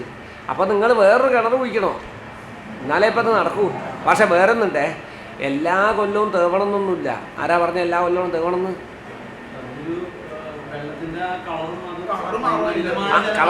കളറ് മാറുകയാണെങ്കിലും കംപ്ലീറ്റ് എടുക്കാണ്ടിരുന്നാൽ മതിയല്ലോ, ചളി എടുക്കാണ്ടിരുന്നാൽ മതിയല്ലോ. ഇപ്പോൾ വേണ്ടതെന്ന് വെച്ചാൽ മുഴുവൻ വെള്ളം പുറത്ത് കളഞ്ഞ് ചളിയൊക്കെ എടുത്ത് വാരി അതിലുള്ള ഉപാധികളൊക്കെ എടുത്ത് പുറത്തിട്ട് വീണ്ടും പിന്നെ 10 ദിവസം കഴിഞ്ഞിട്ട് ആ കിണർ ഉപയോഗിക്കാൻ പാടുള്ളൂ. അത് അവിടെയും വെള്ളം അശുദ്ധാവുന്നുണ്ടല്ലോ. അപ്പോൾ ഒരു കാര്യം ചെയ്യാം, കുറച്ച് കാലം ആ പുറത്തുള്ള ആ കിണറില്ലേ 10 ദിവസം പുറത്തെ കിണർ ഉപയോഗിക്കാം. ഇത് തേവിക്കഴിഞ്ഞാൽ പിന്നെ എല്ലാ വർഷവും ചളിയെടുക്കണ്ട. ഈ മൊത്തത്തിലുള്ള ചളിയൊക്കെ എടുത്ത് മാറ്റുമ്പോൾ പുണ്യാഹമൊക്കെ വേണ്ടു. അല്ല, പുണ്യാഹല്ല, പിന്നെ 10 ദിവസത്തെ ആചരണം വേണ്ടു. കംപ്ലീറ്റ് വറ്റിക്കാതിരുന്നാൽ മതി. കംപ്ലീറ്റ് വറ്റിക്കാതിരുന്ന് അതിന് പുണ്യാഹം കഴിച്ചാൽ മതി, കുഴപ്പമില്ല. മറ്റ് അടിയോടെ തേവിക്കഴിഞ്ഞ് കഴിഞ്ഞാൽ 10 ദിവസം കഴിഞ്ഞിട്ട് ആ വെള്ളം എടുക്കാൻ പാടുള്ളൂ. ദേവൻ്റെ അഭിഷേകത്തിന് ഉപയോഗിക്കാൻ പാടുള്ളൂ. ദേവൻ്റെ അഭിഷേകത്തിന് ഉപയോഗിക്കാൻ പാടുള്ളൂ. അതാ, അതുവരെ തൽക്കാലം നാഗത്തിൻ്റെ പുറകിലുള്ളൊരു കിണറല്ലേ. ഇപ്പോൾ എന്തായാലും ഒന്ന് ചെയ്യണമല്ലോ. ആ ചെയ്യുമ്പോൾ അടുത്ത വീട്ടിലൊന്നും പോയിട്ട് വെള്ളം എടുത്തുകൊണ്ട് വരാൻ പറ്റില്ല. അപ്പോൾ ആ കിണർ ആദ്യം പുറത്തെ കിണർ അങ്ങ് നന്നാക്കുക. പുറത്തെ കിണർ നന്നായി കഴിഞ്ഞതിന് ശേഷം അകത്തെ കിണർ തേവുക. അപ്പോൾ പുറത്തെ കിണറ്റിൽ നിന്ന് അകത്തേക്ക് വേണ്ടിയിട്ടുള്ള വെള്ളം ഉപയോഗിക്കാം. ആ സമയത്ത് 10 ദിവസത്തേക്ക് പുറത്തെ കിണർ ആരും ഉപയോഗിക്കാതിരിക്കുക. അങ്ങനെ ഇപ്പം ചെയ്യാൻ കഴിയുമോ?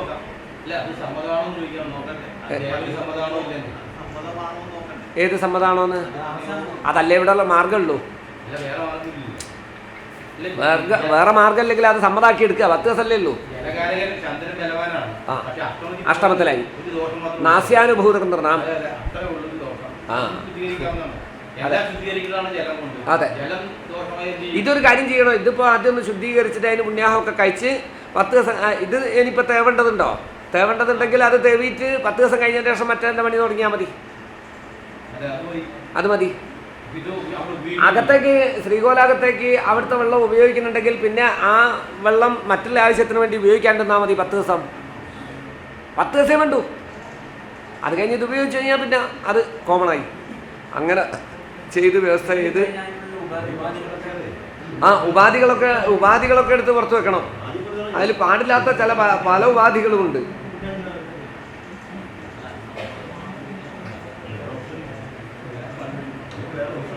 ഈ സർപ്പവുമായിട്ട് ബന്ധപ്പെട്ട എന്തോ ഒരു ഉപാധി ഉണ്ട് അതിൻ്റെ ഉള്ളിൽ, പാമ്പിൻ്റെ എന്തോ ഒരു ഉപാധി.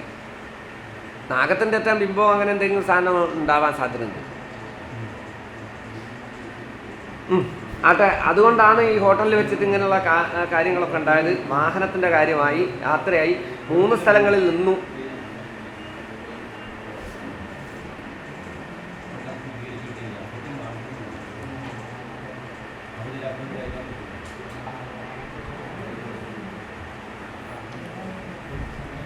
ശനിദൃഷ്ടിയും വ്യാഴദൃഷ്ടിയും. ആദ്യത്തെ ഹോട്ടൽ എവിടെയായിരുന്നു? അത് ശിവന്റെ സ്ഥല.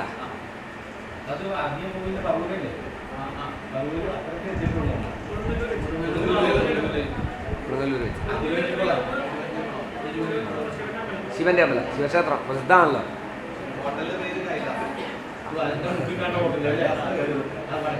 കൈലാസത്തിൽ ഗണപതിയൊക്കെ ഉണ്ടല്ലോ.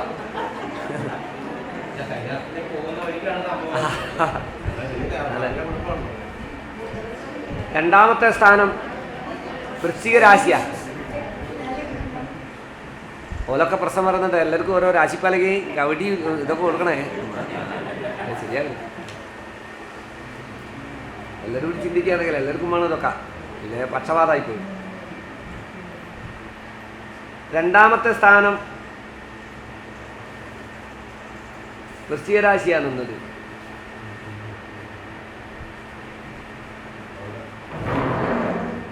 അതൊരു വിഷ്ണു ക്ഷേത്രത്തിൻ്റെ സമീപത്തെറ്റാൻ നിന്നോ. പിന്നെ രണ്ടാമത്തെ ഏതാ സ്ഥലം? രണ്ടാമത്തെ സ്ഥലം ഗുരുവായൂർ വന്നില്ലല്ലോ. ആ ഗുരുവായൂരടുത്ത് ഉള്ള ആ ഭാഗത്തെവിടെയും നിന്നോ? നിന്നില്ല. എവിടെ? ഒരു വൈഷ്ണവ പ്രധാനമായ ഒരു സ്ഥലത്ത് അങ്ങോട്ട് പോകുമ്പോൾ. രണ്ടാമത്തെ എവിടെയാ നിന്ന്? ഒന്ന് ഭക്ഷണം കഴിക്കാൻ നിന്നു.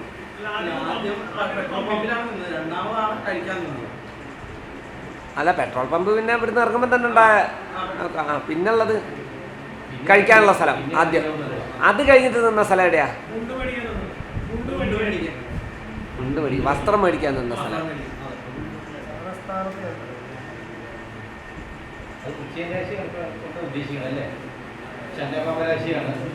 ആ, അപ്പൊ ഇവിടുത്തെ ദേവനും ഇവിടെ എത്തുന്നതിന് മുമ്പേ 3 സ്ഥലങ്ങളിൽ നിന്നൂന്നാ. നേരിട്ട് ഇവിടെ എത്തിയതല്ല. ആ അതെ, ദൈവജ്ഞന്റെ അടുത്തേക്ക് വരുന്ന ആൾക്കാർ 3 സ്ഥലങ്ങളിൽ പ്രത്യേകമായിട്ട് നിന്നിട്ടാണ് വരുന്നതെങ്കിൽ, ആ 3 കഴിഞ്ഞ് 4ാമത്തെ സ്ഥാനമായിരുന്നു. അപ്പൊ ഇവിടെ എത്തുന്നതിന് മുമ്പേ 3 സ്ഥലങ്ങൾ ഉണ്ടായിരുന്നു. ഇവിടെ എത്തുന്നതിന് മുമ്പേ.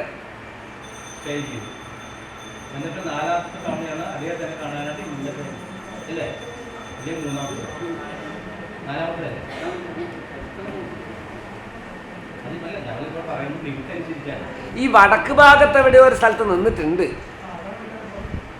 ആ വടക്ക് പടിഞ്ഞാറ് ഭാഗം, അവിടെയാ സ്വർണം വെച്ചിട്ടുള്ളത്. ഒന്ന് വടക്ക് പടിഞ്ഞാറ് ഭാഗത്തുള്ള സ്ഥലമാണ്.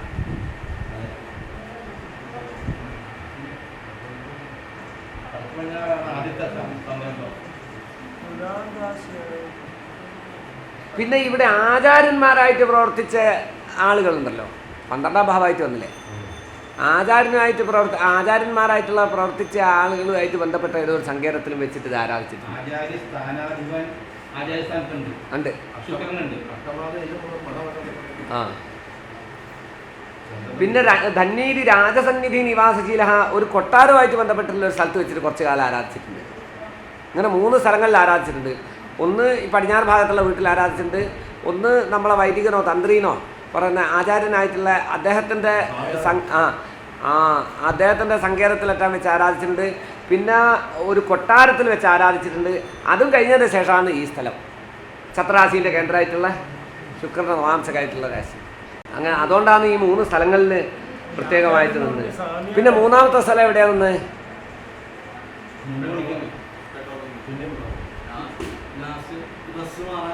ആ ഒക്കെ ഈ പെട്രോൾ പമ്പിലാണ് തീപിടുത്തം. ഇനി നിങ്ങൾ ശ്രദ്ധിച്ചോളൂ കേട്ടോ. പെട്രോൾ പമ്പിൽ ഏറ്റവും ശ്രദ്ധിക്കേണ്ട കാര്യം തീപിടുത്തല്ലേ. അപ്പോൾ ഇവിടെയും ഇനിയും അഗ്നിക്കുള്ളതായ സാധ്യതകളുണ്ട്. അഷ്ടമത്തിൽ ചന്ദ്രനല്ലേ, ക്രമേണ മരണം, മഞ്ഞ്, സലിലം, ജലം കാരണം മരണം ഉണ്ടാവുന്നല്ലേ. അപ്പോൾ ജലവും ജലമയമായ വസ്തുക്കളും കാരണം ഇവിടെ ഒരു മരണം ഉണ്ടാവുന്നല്ലേ. ഇവിടെ അങ്ങനെ പെട്രോൾ ഒഴിച്ച് തീ കൊടുത്തൊന്നും ഉണ്ടായില്ലല്ലോ അല്ലേ. ആരും തീ പിടിച്ചിട്ട് മരിച്ചില്ലല്ലോ. മുമ്പ് എപ്പോഴും ഉണ്ടായിരുന്നോ? അതുണ്ട്. അല്ല, ഇത് പെട്രോളിൻ്റെ കാര്യമായിട്ട് ചന്ദ്രൻ നിൽക്കുകയും ചന്ദ്രൻ്റെ അഷ്ടമത്തിൽ ശനികുളികന്മാർ നിൽക്കുകയും ചെയ്തതുകൊണ്ട്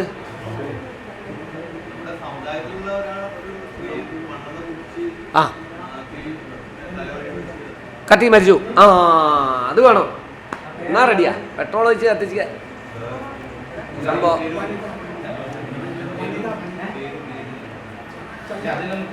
ചന്ദ്രൻ ചന്ദ്ര കറുത്ത ചന്ദ്ര തന്നെയാ.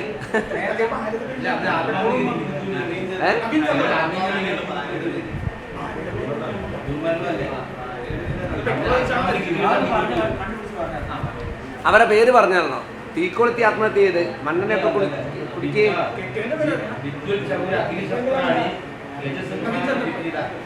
സർഷബന്ധന പാഷാണ തൃണാനീരീജ ദോഷകൃത്തുന്ന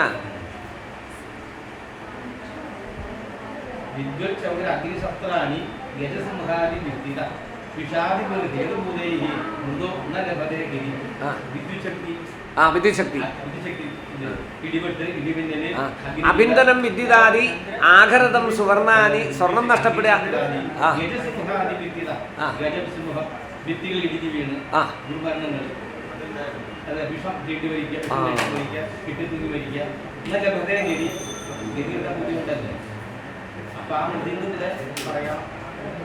സർഷവന് എന്താ ഈ പ്രശ്നത്തിന് വരുമ്പം ഇന്ധനങ്ങളുള്ള സ്ഥലത്ത് പോണതും കാണുന്നതൊന്നും നല്ലല്ല. സർഷബന്ധന പാഷാണ തൃണാനീരീജ ദോഷകൃത്ത്. അപ്പോൾ ഒരു ദുർനിമിത്ത. അത് ആദ്യവും പെട്രോൾ പമ്പിൻ്റെ പ്രശ്നങ്ങൾ വന്നു, അവസാനവും അതെന്താ? അല്ലല്ല, ഒരു മിനിറ്റ്. ഈ പെട്രോൾ പമ്പിൽ പോയി അവിടുന്ന് ഡ്രസ്സൊക്കെ മാറി ഫ്രഷായി പ്രശംസ അടിക്കാൻ വന്നത് എന്താ ഈ പെട്രോൾ പമ്പിൻ്റെ കാര്യം? ഈ ചന്ദ്രൻ അനിഷ്ടസ്ഥനായിട്ടും വന്നു, ഇന്ധനത്തിൻ്റെ കാരകത്വമുള്ള ചന്ദ്രൻ അനിഷ്ടസ്ഥനായിട്ടും വന്നതുകൊണ്ട് ഇവിടെ അങ്ങനെ എന്തോ നീ ഗ്യാസിലാണോ ഭക്ഷണം വയ്ക്കുന്നത്? ഇപ്പോൾ നെദ്യം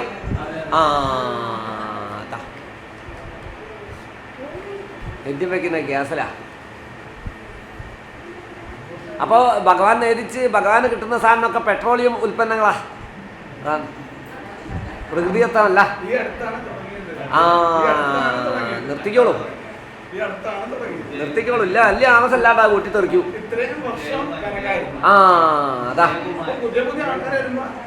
അതാ ഈ പെട്രോൾ പമ്പിന്ന് തിരിഞ്ഞു കളിക്കുന്നത്. ശാന്തിക്കാരെ കിട്ടുമോ കിട്ടിയില്ല എന്നുള്ളത് നമ്മൾ പറയേണ്ട കാര്യമില്ല. നമ്മൾ പ്രശ്നം പറഞ്ഞാൽ മതി. ശാന്തിക്കാരന് നോക്കേണ്ട ഉത്തരവാദിത്വം നമുക്കില്ലല്ലോ. തയോർവൈ വിഷമസ്തിഷ്ണോ മന്ദശ്ചാഗ്നി സമാസമൈഹീന. അഗ്നിക്ക് കുറേ ഗുണങ്ങൾ പറയുന്നുണ്ട്. വിഷമാഗ്നി, സമാഗ്നി, തീഷ്ണാഗ്നി എന്നൊക്കെ പറയുന്ന കുറേ അഗ്നികളുണ്ട്. അതിൽ ഈ ക്ഷേത്രത്തിൽ ഉണ്ടാകുന്ന അഗ്നിക്ക് ചില പ്രത്യേകതകളുണ്ട്. അത് വിറക് തന്നെ പാകം ചെയ്യണം. നമ്മൾ പാത്രത്തിൻ്റെ അടിയിൽ കത്തിക്കുന്ന വിറകിൻ്റെ ഗുണം അതിൻ്റെ ഉള്ളിലുള്ള ഭക്ഷണ പദാർത്ഥത്തിന് ഉണ്ടാവുന്ന അർത്ഥം. കാഞ്ഞിരത്തിൻ്റെ കമ്പേ കത്തിച്ചിട്ട് ചോറുണ്ടാക്കി വെക്കും, ചോറ് കഴിക്കാൻ പറ്റില്ല, കയ്പായിരിക്കും. അതെങ്ങനെയാ വരുന്നത്? അപ്പോൾ അടിയിൽ കത്തുന്ന സാധനത്തിൻ്റെ ഗുണം ഇതിൻ്റെ ഉള്ളിലുള്ള ഭക്ഷണത്തിനെ ബാധിക്കുന്നുണ്ടെങ്കിൽ പെട്രോളിയം ആയിട്ടുള്ള ഗ്യാസിൽ നിന്ന് വരുന്ന സാധനം ഈ നിവേദ്യത്തിൽ ഉണ്ടാവുമോ? അപ്പോൾ പെട്രോളിയം വസ്തു നിവേദിക്കാമോ?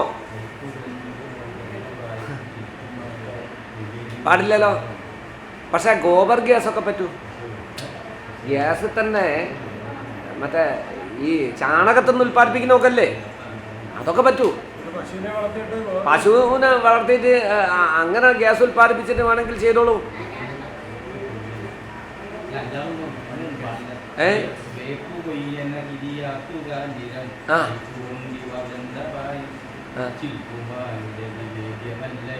ചിലപ്പോൾ വേപ്പു അരിവെപ്പിൻ്റെ ആവാം മറ്റുള്ള വൃക്ഷങ്ങളാവാം അതുകൊണ്ട് പായസം ഉണ്ടാക്കിയാൽ കൈക്ക് വീട് അതാണ് ഇന്ധനത്തിൻ്റെ എല്ലാ കാര്യങ്ങളും ഒരുക്കി വന്നത്. റെഡിയായ സ്ഥലത്ത് ഇന്ധനത്തിൻ്റെ സ്ഥലമാണ്. സർഷമിന്ധന പാഷാണ് തൃണാനീജ. അപ്പോൾ ഇന്ധനം കൊണ്ട് ദോഷമുണ്ട് ഇവിടെ എന്നുള്ള നിമിത്തമുണ്ടായി. പലതിക്കലും ഗ്യാസിലുണ്ട് കേട്ടോ. അപ്പോൾ ആരൊക്കെ പോയിട്ട് ഗ്യാസ് ധാരാളമെന്ന് പറയേണ്ട ആവശ്യമില്ല. പക്ഷേ ഇവിടെ ഒരു നിമിത്തമായിട്ട് വന്നു,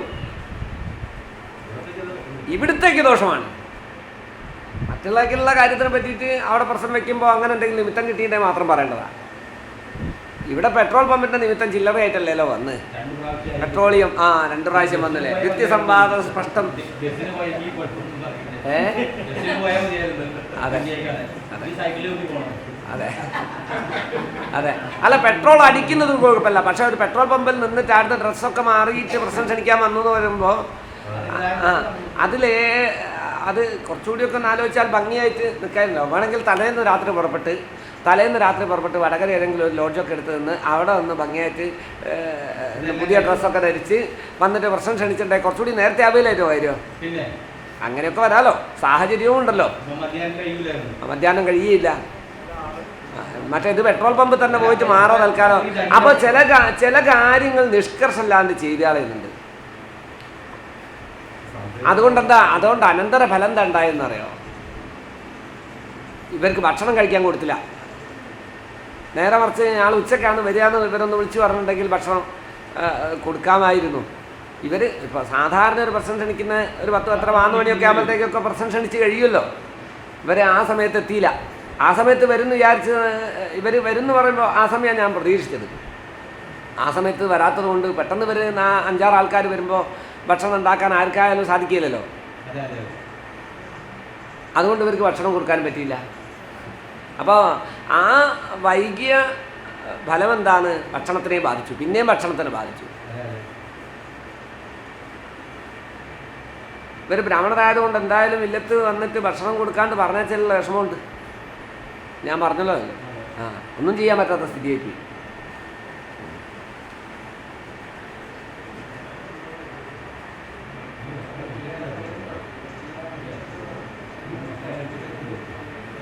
ഈ ഭക്ഷണം ഉണ്ടാക്കുന്ന സ്ഥലത്തൊക്കെ ഗ്യാസായിരിക്കുമല്ലോ അല്ലേ? ഭക്ഷണം ഉണ്ടാക്കുന്ന സ്ഥലത്തൊക്കെ ഗ്യാസല്ലേ ഇവിടെ? ഒരു ഭക്ഷണം കൊടുക്കാൻ പറ്റാത്തൊരു സ്ഥിതിയിലേക്ക് കാര്യങ്ങൾ വന്നു പോകരുത്. എന്തെങ്കിലും വളരെ ശ്രദ്ധ വേണം കേട്ടോ ഭക്ഷണത്തിൻ്റെ കാര്യത്തിൽ. ഇവിടെ ഈ വിരോധികളുള്ള സമയത്ത്, വിരോധികളുള്ള സ്ഥലത്തും നന്നായൊരു ഭക്ഷണത്തിന് കാവൽ നിൽക്കണം. എന്ത് ഉത്സവാദി കാര്യങ്ങളൊക്കെ ഉണ്ടെങ്കിൽ 4 ആൾക്കാരെ ഭക്ഷണത്തിൻ്റെ ആ സ്ഥലത്ത് കാവൽ നിൽക്കാൻ വേണ്ടിയിട്ട് ഏർപ്പാടാക്കണം, തസ്തികന്നെ ഉണ്ടാക്കണം. സ്കൂൾ യുവജനോത്സവത്തിന് പഴയടം പറഞ്ഞില്ലേ എനിക്ക് ധൈര്യമില്ല എന്ന് ഭക്ഷണം വെക്കാൻ. അന്നത്തെ എന്തോ അരുണിൻ്റെ ഒരു വിവാദമല്ലേ, നോൺ വെജിറ്റേറിയനാക്കണം എന്ന് പറഞ്ഞ്. എനിക്ക് സ്കൂൾ യുവജനോത്സവത്തിന് ഭക്ഷണം വെക്കാൻ ധൈര്യമില്ല, ആരെങ്കിലും എന്തെങ്കിലും ഒരു തീയിൽ കൊണ്ടുവച്ചിട്ട് ഇടാൻ സാധ്യതയുണ്ട്, ഒറ്റയാളെയും പ്രവേശിപ്പിക്കാണ്ട് അത് പ്രാവശ്യം ചെയ്തതെന്നൊക്കെ പറഞ്ഞില്ലേ. അപ്പോൾ വിരോധികളുണ്ടെങ്കിൽ ആദ്യം എന്താ ചെയ്യുക? ഭക്ഷണത്തിൽ എന്തേ തയ്യാറായിക്കളി. ഭക്ഷണത്തിൽ വിമ്മിട്ട് കൊടുക്കലൊക്കെ അല്ലേ? ആര് പോണോ? ഫുഡ് പോയ്സണൊക്കെ വന്നാൽ ആര് പോണോ? നിങ്ങൾ പോണ്ടേ? അധികാരപ്പെട്ട ആൾക്കാർ പോകേണ്ടി വരും. അപ്പോൾ ഇവിടെ ഭക്ഷണത്തിന് കാവൽ നിൽക്കണം. എല്ലാ ദിക്കിലും എവിടെ പരിശോധിച്ച് നോക്കിയാലൊക്കെ ഭക്ഷണം പ്രയാസമായിട്ട് വരുന്നു, ഭക്ഷണം തട്ടിമറയുന്നു. ദൈവത്തിന് കൊടുത്ത വെള്ളത്തിൽ ഇങ്ങനെ അതുണ്ടാകുന്നു. ഭക്ഷണ സ്ഥാനത്ത് പകരം വെള്ളം ഒക്കെ കൂടി മേല് വീണിട്ട് കഴിക്കാൻ പറ്റാണ്ടാവുന്നു. ഇങ്ങനെ ഉള്ള ധാരാളം ബാലാന്നവർജ്യ താരത്തിലാണ് ഈ പ്രശ്നത്തിൻ്റെ ക്ഷണം. എവിടെ നോക്കിക്കഴിഞ്ഞാലും ഭക്ഷണത്തിൻ്റെ കാര്യത്തിൽ എന്തോ ഒരു പ്രശ്നം ഇവിടെ ഉണ്ട്. എന്നാൽ ശുക്രൻ 11 നിൽക്കുന്നത് കൊണ്ട് അന്നദാനം നടത്താതിരിക്കാനോട്ട് പറ്റിയില്ല. പക്ഷേ ഈ ഭക്ഷണശാലകളൊക്കെ വളരെ ശ്രദ്ധിച്ച് കൈകാര്യം ചെയ്യണം. നിങ്ങൾ ഈ പറയുന്ന വാസ്തുവൊക്കെ നേരെയാക്കിയിട്ടില്ല എങ്കിൽ ഇവിടെ തീപിടുത്തം ഉറപ്പാണ്. 3 ആൾക്ക് ആപത്ത് വരും. അഷ്ടമത്തിൽ ചന്ദ്രന, ത്രേമബിജ ശശീന, 3 ആൾക്കാർക്ക് ആപത്ത് വരും. ആ വരുന്നതിന് മുമ്പ് ഉടനെ ചെയ്തോളൂ. അതുകൊണ്ടാണ് നിങ്ങൾക്ക് ദൈവാധീനമുള്ളതുകൊണ്ടായിരിക്കും ഇത് ഇങ്ങനെ വീണ്ടും വീണ്ടും കാണിച്ചു തരുന്നതും. പറയാണ്ട് പോയി കഴിഞ്ഞാൽ ആപത്ത് വരരുതല്ലോ. ഒരു റോഡിലൂടെ പോകുന്ന സമയത്ത് ഒരു ഹമ്പിൻ്റെ ബോർഡ് കണ്ടാൽ നമുക്കൊരു പ്രയാസമില്ല, സുഖമായിട്ടേ കടന്നു പോകാൻ പറ്റൂ. ഹമ്പിൻ്റെ ബോർഡ് കണ്ടില്ലെങ്കിൽ ചിലപ്പോൾ അവിടെ എത്തിക്കഴിഞ്ഞാൽ പെട്ടെന്ന് വണ്ടിയൊക്കെ ചാടി അപകടങ്ങളൊക്കെ വന്നേക്കാം. അതേപോലെ ആ പ്രശ്നം നിങ്ങൾ പോകുന്ന വഴിക്ക് ഇങ്ങനെ ഒരു പ്രശ്നം വരുന്നുണ്ട് കേട്ടോ. അങ്ങനെ വരാതിരിക്കാൻ വേണ്ടിയിട്ട് ഇപ്പോഴേ എന്താ വേണ്ടത് വെച്ചാൽ ചെയ്തോളൂ എന്നാണ്. അതാ പ്രശ്നത്തിൻ്റെ ആവശ്യം. വരാനുള്ള കാര്യത്തിനെ കണ്ടറിഞ്ഞ് ഇപ്പോഴേ അത് വരാതിരിക്കാൻ വേണ്ടിയിട്ടുള്ള പ്രൊട്ടക്ഷൻ ഉണ്ടാക്കി വയ്ക്കുക. അപ്പോൾ സർഷബന്ധന പാഷാണ തൃണാനീതീജ ദോഷകർ ഇന്ധനം ഉപയോഗിക്കുന്നത് ഇവിടുത്തെ ദേവന്മാർക്ക് ഇഷ്ടമല്ല, ഓരതിന് പാസ്സാക്കി തന്നിട്ടില്ല. അതുകൊണ്ട് ഉടനടി പഴയ പോലെ തന്നെ പോയിക്കോളൂ. മേശാന്തിമാർക്കൊക്കെ കുറച്ച് ചൊടിയൊക്കെ എന്നോട് തോന്നിയിട്ട് ഒരു രക്ഷയില്ല. എനിക്കിതിൽ കണ്ടതല്ലേ പറയാൻ നിർവാഹമുള്ളൂ. മേശാന്തിമാർക്കൊക്കെ ചെറിയ മുഷ്കിലുണ്ടാവും, പ്രശ്നം നന്നായില്ല എന്നൊക്കെ പറയും, എന്നാലും കുഴപ്പമില്ല. എന്താ കാരണം അതെ അതെ അതെ അതിനെക്കൊണ്ട് ആപത്ത് വരില്ല. മറ്റ് തെടപ്പള്ളിയിൽ എന്തോ ഒരു പ്രശ്നം ഉണ്ടെന്ന് ശനികുളിക്കന്മാരെ യോഗമൊക്കെ ഉണ്ടായിട്ട് അവസാനം തെടപ്പള്ളിയിൽ നിന്ന് ഗ്യാസ് സ്റ്റവൊക്കെ കൂടി പൊട്ടിത്തെറിച്ച് മേശാന്തിക്ക് അത്യാപത്ത് വരുമ്പോൾ അയാൾ പറഞ്ഞത് അന്ന് ചെയ്തായാതിയായിരുന്നു എന്ന് പറയുന്നതിനേക്കാൾ നല്ലതാണല്ലോ. ആ അതാണല്ലോ. അങ്ങനെയുള്ളൊരു ഫലത്തിലേക്ക് നമ്മളെത്തിക്കാൻ കാരണക്കാരനാവരുത്. ഉടനെ അത് മാറ്റാറുണ്ട്, ഉടനെ മാറ്റണം. തൈലക്രയി എന്ന് ശനിക്കില്ലേ? അപ്പോൾ തൈലക്രയി എന്നൊക്കെ പറയുമ്പോൾ എണ്ണ ക്രയവിക്രയം.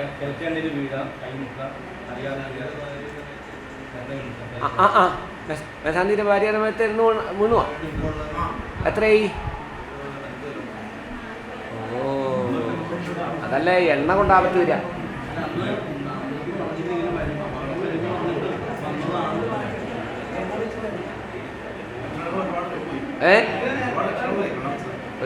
ഒരു പോത്തമ്പുള്ളി പോയി, അതാ ശ്രദ്ധിച്ചോട്ടെ.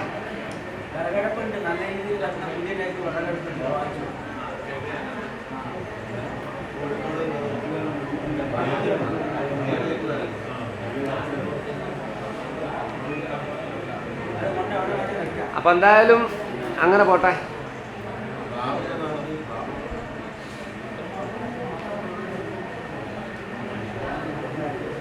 ഈ തടപ്പള്ളിയിൽ വെച്ചിട്ട് ഗണപതി ഹോമം പതിവുണ്ടോ?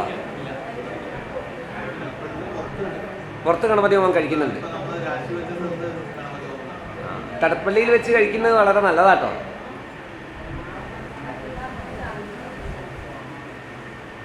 അപ്പം അതാണ് യാത്ര.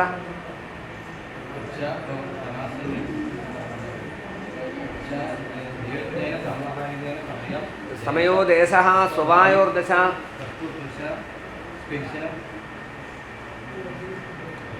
ഒരു യാത്രക്കിടയിലാണ് ഈ നിമിത്തങ്ങളൊക്കെ വന്നതെന്നുള്ളത് കൊണ്ട് അസ്തേഗമന വിരോധം എന്ന് പറയുന്ന ഒരു സ്വഭാവം വരികയും ചെയ്തതുകൊണ്ട് ഈ യാത്ര, ഈ ഭഗവാൻ അങ്ങനെ എവിടെയോ പോയിട്ട് മറ്റൊരു സ്ഥലത്ത് വെച്ചിട്ട് വസ്ത്രം മാറുക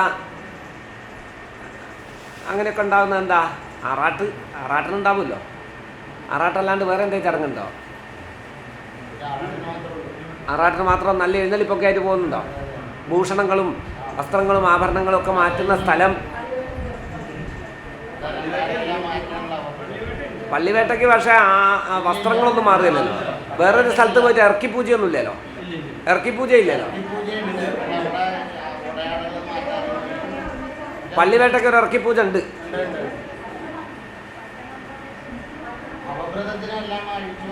മൂലാദി സ്നേഹകൂടേർ വ്യവഹരതവണിക്ക് ബാഹ്യോദ്ധ സൗമ്യേ.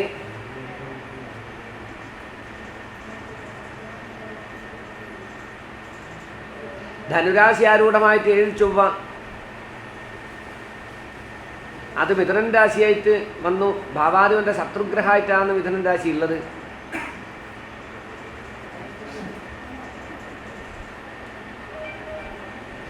അതിങ്ങനെ ഈ കിഴക്ക് ഭാഗത്തൊക്കെ എവിടെ പോകുന്നുണ്ടോ? അതെവിടെയാ? കിഴക്ക് തെക്ക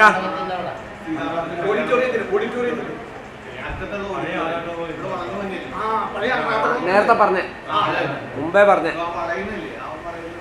നേരെ മുന്നിൽ തന്നെ, ഇതിൻ്റെ അറ്റത്ത്, ആ ഗോപുരത്തിൻ്റെ അറ്റത്ത് നേരെ മുന്നിൽ തന്നെ.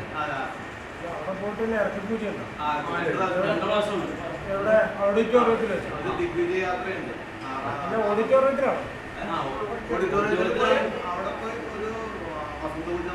ആറാം ദിവസം ഓഡിറ്റോറിയത്തിന്റെ അകത്തും 7-ാം ദിവസം ഓഡിറ്റോറിയത്തിന്റെ പുറത്തും. ആ കല്യാണ മണ്ഡപത്തിൽ പോകുന്നതാ പ്രശ്നം. 7-ാം ഭാവം മിഥുനൻ രാശിയായിട്ട് വന്ന് അവിടെ അസ്തേകമന വിരോധം എന്ന് പറയുമ്പോൾ കല്യാണ മണ്ഡപത്തിൽ പോകുന്നത് ഭഗവാൻ അത്ര ഇഷ്ടപ്പെടുന്നില്ലല്ലോ. അവിടെ എന്തെന്നാ ഉണ്ടാവുക കല്യാണ മണ്ഡപത്തിൽ? ആറാട്ടുകുളത്തില് പോകുമ്പോൾ അവിടെ കുളിച്ച് അകത്തിരിക്കാനായിട്ട് ഒരു റൂമുണ്ടായിരുന്നു. ആ റൂമില് 7-ാം ദിവസം പോകുമ്പോൾ അവിടെ പോയിട്ട് വിളിക്കണ്ടായിരുന്നു. അന്ന് ആറാട്ടുകുളം മാത്രമേ ഉള്ളൂ. ഇത് സങ്കല്പമായിട്ട് ഇപ്പൊ മണ്ഡപത്തിലാണ് ഇരിക്കുന്നത്. ഏത് കല്യാണ മണ്ഡപത്തിൽ?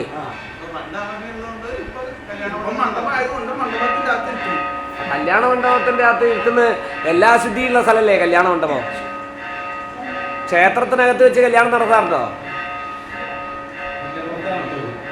ക്ഷേത്രത്തിൽ കല്യാണം പാടില്ലല്ലോ.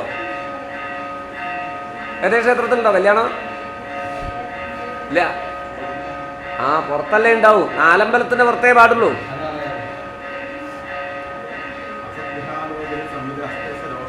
സരോഷ ഇഷ്ട ഈ സവിലാസ.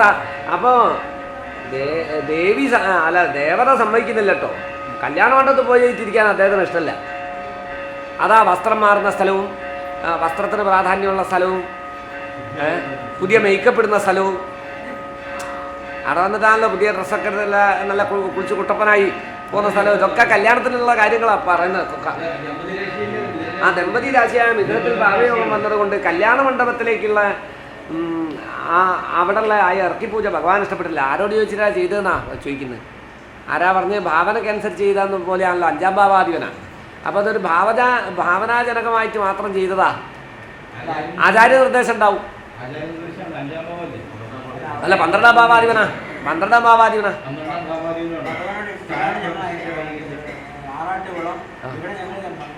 ആറാട്ടുകുളമൊക്കെ പോവുകയും ചെയ്തു. അതിന് പകരം മണ്ഡപമാക്കി. എന്നിട്ട് നമ്മളെ പറ്റിക്കാൻ വേണ്ടി അതിൻ്റെ ഉള്ളിൽ ഒരു പൂജ. ഇതല്ലേ യാഥാർത്ഥ്യപതല്ലേ? ആ അത് ഓർക്കിയ ഒരു പ്രായശ്ചിത്തം പോലെ ആ മണ്ഡപത്തിൻ്റെ ഉള്ളിലൊരു പൂജ. ആ ആ ആ അതാണ് ആ അഗ്നിശുദ്ധി. അപ്പോൾ അതുകൊണ്ട് മണ്ഡപത്തിൽ പോയിട്ട് പൂജ കഴിക്കുന്നതിന് മൂപ്പർക്ക് താല്പര്യമില്ല. കാരണം കല്യാണ മണ്ഡപം എന്ന് പറഞ്ഞാൽ എല്ലാ അശുദ്ധിയും ഉള്ള സ്ഥലമാണ്. അതിൻ്റെ മുമ്പേ പോയിട്ടൊക്കെ അടിച്ച് വൃത്തിയാക്കി പുണ്യാഹമൊക്കെ കഴിക്കുമോടാ?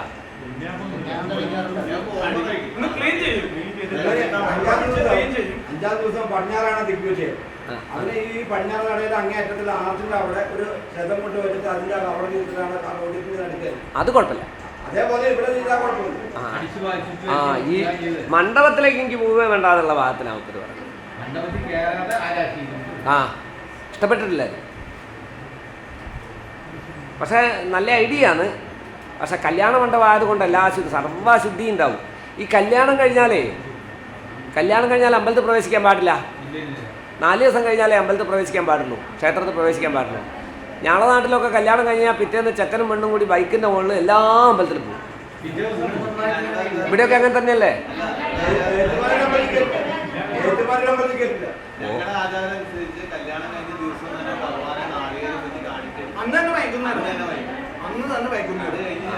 എന്നാ തെറ്റാണ്.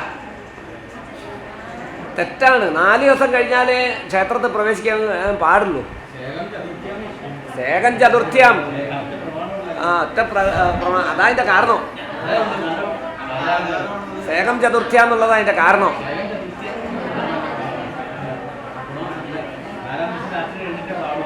നാലാം ദിവസം രാത്രി കഴിഞ്ഞാലേ പാടുള്ളൂ ക്ഷേത്രപ്രവേശനം.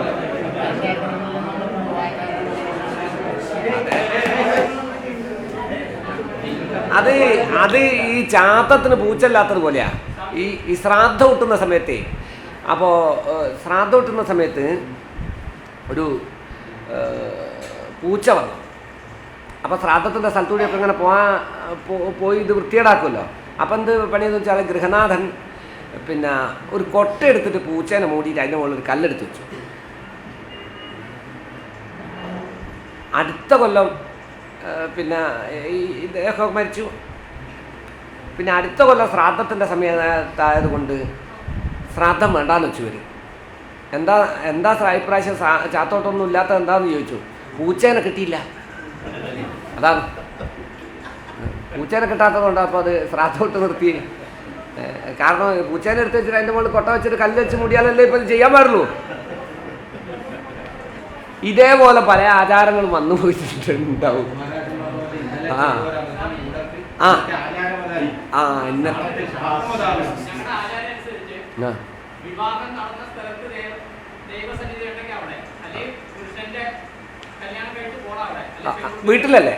അല്ലല്ല, ആ ദേവസന്നിധിയില് തേങ്ങ വെക്കും, ഓരോരുത്തർ 2 തേങ്ങ വെക്കും, 7 തേങ്ങ വെക്കും. അത് വെച്ചിട്ട് അത് വെറുതെ പോയി നമസ്കരിക്കുകയല്ല, അതും വരനും അവരെ ഈ പട്ടുവേഷ കൊണ്ട് ഈ 2 തോളിലും കെട്ടും, മുതിർന്ന സ്ത്രീ. എന്നിട്ട് ദേവദർശനം നടത്തണം ആചാരത്തിന്റെ ഭാഗമാണ്.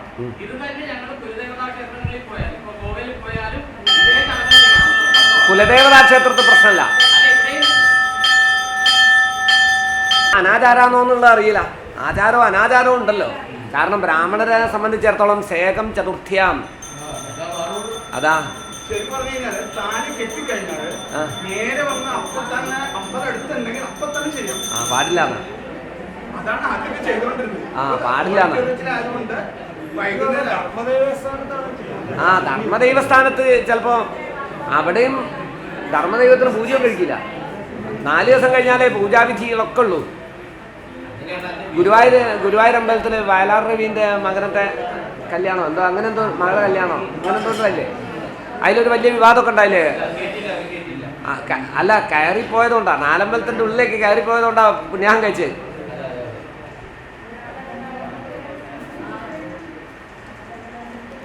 അപ്പോൾ അത് കഴിഞ്ഞിട്ടേ പ്രവേശിക്കാൻ പാടുള്ളൂ.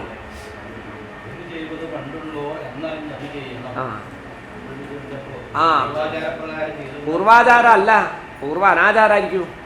അത് തെറ്റിദ്ധരിച്ച് പോയിട്ടുണ്ടാവും ഏതോ ഒരു കാലഘട്ടത്തിൽ തെറ്റിദ്ധരിച്ചിട്ടുണ്ടാവും. 4 ദിവസം കഴിഞ്ഞേ ക്ഷേത്രദർശനം പാടുള്ളൂ എന്നുള്ള ഹിന്ദു ദർശനത്തിലുണ്ടല്ലോ. നമ്മളൊക്കെ ഹിന്ദുക്കളാണല്ലോ. ആചാരം കൊണ്ടും ജാതീയത കൊണ്ടും ഒക്കെ നമ്മൾ വേറെ ആണെങ്കിലും ഹിന്ദു എന്നുള്ള ധർമ്മത്തിൽ 4 ദിവസം കഴിഞ്ഞിട്ടേ പാടുള്ളൂ എന്നുണ്ട്. ആ ഹിന്ദുവിൽ നമ്മളൊക്കെ വിടുമല്ലോ. അതാ അവിടെയാണ്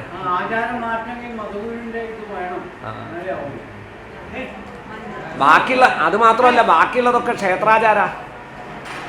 ക്ഷേത്രാചാരത്തിന് ഇത് നിഷിദ്ധമാണ്. മറ്റേ കുലാചാരവും ക്ഷേത്രാചാരവും രണ്ടാ. കുലത്തിൽ ഇതൊക്കെ ആവാം, ക്ഷേത്രത്തിൽ പാടില്ല. ഇതിപ്പോ മുളട്ടുത്സവമൊക്കെ നടത്തുന്ന സ്ഥലമാണ്, മുളട്ടുത്സവമൊക്കെ നടത്തുന്ന. അപ്പം എന്തായാലും കല്യാണ മണ്ഡപത്തിൽ വെച്ചിട്ട് നമ്മളത് പറയുക. കല്യാണ മണ്ഡപത്തിൽ വെച്ച് മറ്റ് ഞങ്ങളെ പൂർവാചാര്യന്മാരോടൊക്കെ ചോദിച്ചിട്ട് സംശയമൊക്കെ തിരുത്തേണ്ടതാണെങ്കിൽ അതൊരു ചർച്ചയ്ക്ക് വെച്ചിട്ട് ചെയ്തോളൂ. നമ്മളതിനെ നിഷേധിക്കുന്നില്ല. പക്ഷേ ഇവിടെ പ്രശ്നത്തിൽ സാധാരണ നിലയ്ക്ക് 4 ദിവസം കഴിഞ്ഞാൽ മാത്രമേ വിവാഹം കഴിഞ്ഞാൽ ക്ഷേത്ര ദർശനം പാടുള്ളൂ എന്ന് നിയമമുണ്ട്. ആ നിയമത്തിൻ്റെ അടിസ്ഥാനത്തിൽ തന്നെ വിവാഹസ്ഥാനം എന്ന് പറയുന്നത് യഥാർത്ഥത്തിൽ അശുദ്ധീൻ്റെ കേന്ദ്ര ആയിരിക്കും. മനസ്സത്തിലെ ആൾക്കാർ വരും, എല്ലാവരും ക്ഷണിച്ചിട്ട് എങ്ങനെയാണ് പോകാണ്ടിരിക്കുന്നതെന്ന് വരും. ഇത് നിഷ്കർഷിക്കാത്ത ആൾക്കാരുണ്ടാവും. ഓര് വന്ന് പിന്നെ ആരെങ്കിലും തൊട്ട ആൾക്കാർ മുഴുവൻ അശുദ്ധമായി, എല്ലാ അശുദ്ധിയും ഉണ്ടാവും. ആശുപത്രി പോലെയല്ലേ? ആശുപത്രി പോയാൽ പിന്നെ അശുദ്ധി ഉണ്ടോയെന്ന് ചോദിക്കണം. എല്ലാ അശുദ്ധിയും ഉണ്ടാവും അവിടെ. അതേപോലെയാ. അപ്പം കല്യാണ മണ്ഡപത്തിൽ പോയിട്ട് വസ്ത്രം മാറ്റുന്നതോ ഒന്നും നല്ലതല്ല. ആ കല്യാണ മണ്ഡപത്തിൽ വയറിങ്ങിനൊക്കെ ചില തയ്യാറുണ്ട് കേട്ടോ. ആ കല്യാണ മണ്ഡപത്തിൽ വയറിങ്ങിനൊക്കെ ചില തയ്യാറുണ്ട്. അവിടെയും തീപിടുത്തം ശ്രദ്ധിക്കണം. കല്യാണ മണ്ഡപത്തിൽ ആ തീപിടുത്തം ശ്രദ്ധിക്കേണ്ടത്. ഇപ്പോൾ ഒരു സ്ഥലം, അതെ, അല്ല മിഥുനൻ രാശി. അപ്പോൾ കല്യാണ മണ്ഡപം എടുത്ത് ഇപ്പോഴത്തെ കണക്കിലെടുത്ത് മിഥുനൻ രാശി. അല്ല, അതിൻ്റെ 4ാമത്തെ രാശിയിൽ സൂര്യനും കേതുവും നിന്നിട്ട് അതിന് ചൊവ്വാദൃഷ്ടി. 2 പ്രാവശ്യം അങ്ങനെ എന്തോ ചില സംഭവങ്ങൾ ഉണ്ടായിരുന്നിട്ട് പെട്ടെന്ന് പരിഹരിച്ചതുപോലെ തോന്നുന്നുണ്ട്. അതെ, 2 പ്രാവശ്യം അങ്ങനെ സംഭവിച്ചു.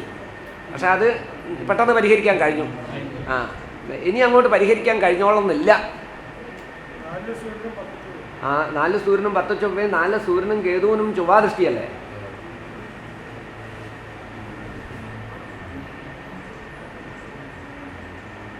അപ്പോൾ അതുകൊണ്ട് കല്യാണ മണ്ഡപത്തിൽ എന്നുള്ളത് മാറ്റിയിട്ട് മറ്റെന്തെങ്കിലും സംവിധാനം ഇത് പടിഞ്ഞാറ് ദിക്വലിയൊക്കെ ചെയ്യുന്നത് പോലെ കിഴക്ക് ഭാഗത്തും അതേപോലെ രഥത്തിൽ വെച്ചിട്ട് തന്നെ ഇറക്കിപ്പൂജ എന്തായാലും മണ്ഡപത്തിൽ വേണ്ട, ഇല്ലെങ്കിൽ അവിടെ ഇതിനു വേണ്ടിയിട്ട് പ്രത്യേകമായ ഒരു മണ്ഡപം ഉണ്ടാക്കിയിട്ട് അതിൽ ചെയ്തോളൂ.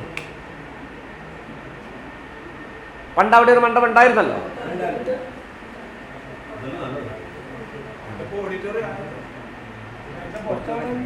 അത് മാത്രമല്ല, അത് ജലാശയം പുനഃസ്ഥാപിക്കണമെന്ന് കാണുകയും ചെയ്തിട്ടുണ്ട്. അപ്പോൾ ചെറിയൊരു മണ്ഡപം അവിടെ ഉണ്ടാക്കുക, അതിൻ്റെ മുന്നിൽ ഒരു ചെറിയൊരു കുളം ഉണ്ടാക്കുക, ആറാട്ട് കുളിക്കുന്ന കുളം. എന്നിട്ട് ഇവിടെ ആറാട്ടിൻ്റെ മറ്റുള്ള ചടങ്ങുകളൊക്കെ ഇവിടെ നടത്തുക, കുളി മാത്രം ആടെ നടത്തുക. ഇപ്പോൾ ദേവനെയും കൊണ്ട് തോണിയിൽ പോകേണ്ട ചടങ്ങുകളൊക്കെ അല്ലേ, അതൊക്കെ ഇവിടെ ചെയ്യുക, മുങ്ങുന്നത് അവിടെ ആക്കുക. അങ്ങനത്തെ സംവിധാനം ചെയ്യാൻ പറ്റുമോ? മറ്റേ ആടെ വേണ്ടത് എന്താണെന്നറിയോ, ആടെ വലിയൊരു കുളം കുഴിച്ചിട്ട് അതിലൊരു തോണിയിലൊക്കെ പോയി ഇങ്ങനെ ആ കാര്യങ്ങളൊക്കെ ചെയ്ത് അവിടെ തന്നെയാണ് മുങ്ങേണ്ടത്. പക്ഷെ അതിനിപ്പോൾ പ്രാവർത്തികമാക്കി കൊണ്ടുവരാൻ വലിയ ബുദ്ധിമുട്ടാണ്. അപ്പോൾ കല്യാണം ഉണ്ടോ പൊളിക്കേണ്ടി വരും. നമ്മളേറ്റവും ചിന്തിക്കുന്നതെന്ന് വെച്ചാൽ പൊളിക്കേണ്ട അങ്ങനെ അഡ്ജസ്റ്റ് ചെയ്യാന്നുള്ളതാണ് നോക്കുന്നത്. അപ്പോൾ ആചാരത്തിന് ആചാരം നടത്തുകയും ചെയ്യാം. അത് വേണമെന്നിങ്ങനെ ഭഗവാൻ വാശി പിടിച്ചാലേ അത് ആചാരത്തിന് ആചാരത്തിൻ്റെതായ കാര്യങ്ങളൊക്കെ ചെയ്യാം. ഇവിടെ ഇപ്പോൾ അവിടെ ആകുമ്പോൾ ചെറിയൊരു കുളമാണെങ്കിൽ അതിൽ ആറാട്ട് നടത്തി കഴിഞ്ഞാൽ തോണിക്കൊന്നും പോകാനൊന്നും പറ്റില്ലല്ലോ. അപ്പോൾ തോണി യാത്ര വേണമല്ലോ. അതൊക്കെ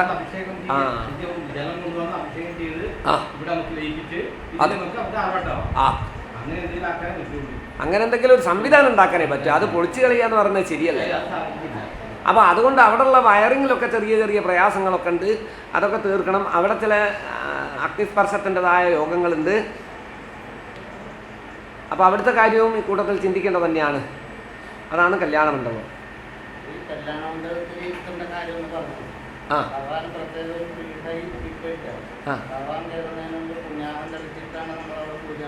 അതെ, കൊണ്ടുവരും.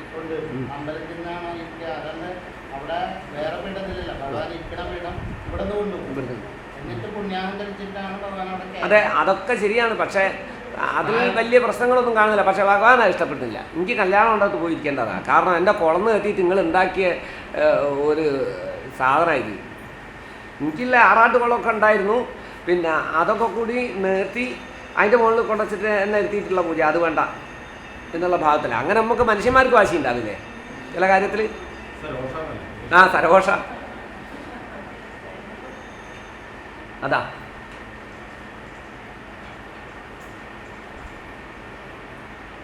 പള്ളിവേട്ട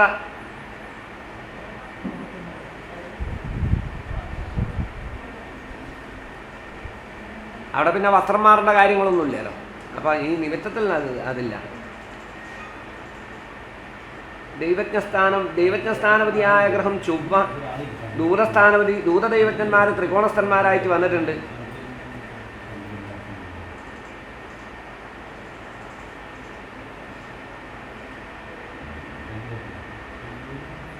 ദൈവജ്ഞസ്ഥാനം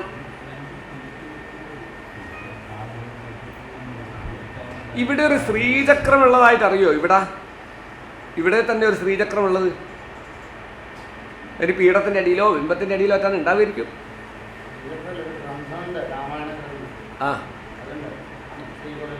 ശ്രീകോവിലുണ്ട് ഒരു ശ്രീചക്രവും ഉണ്ട്. ഇല്ലേ എവിടെയോ ചരിത്രത്തിൽ ശുക്രൻ. അതുമാത്രമല്ല, നമ്മളിപ്പോൾ ഇല്ലത്തൊരു ശ്രീചക്രത്തിൻ്റെ പ്രതിഷ്ഠയ്ക്ക് വേണ്ടിയിട്ട് ഒരുങ്ങി നിൽക്കുന്ന സമയത്താണ് ഈ പ്രശ്നത്തിൻ്റെ ക്ഷണം. അതിന് വേണ്ടിയിട്ടാണ് JCB ഒക്കെ വന്ന് അമ്പലം ഉണ്ടാക്കാനും നേരെയാക്കാനും ഒക്കെ വേണ്ടിയിട്ടാണ് അവിടെ വടകര.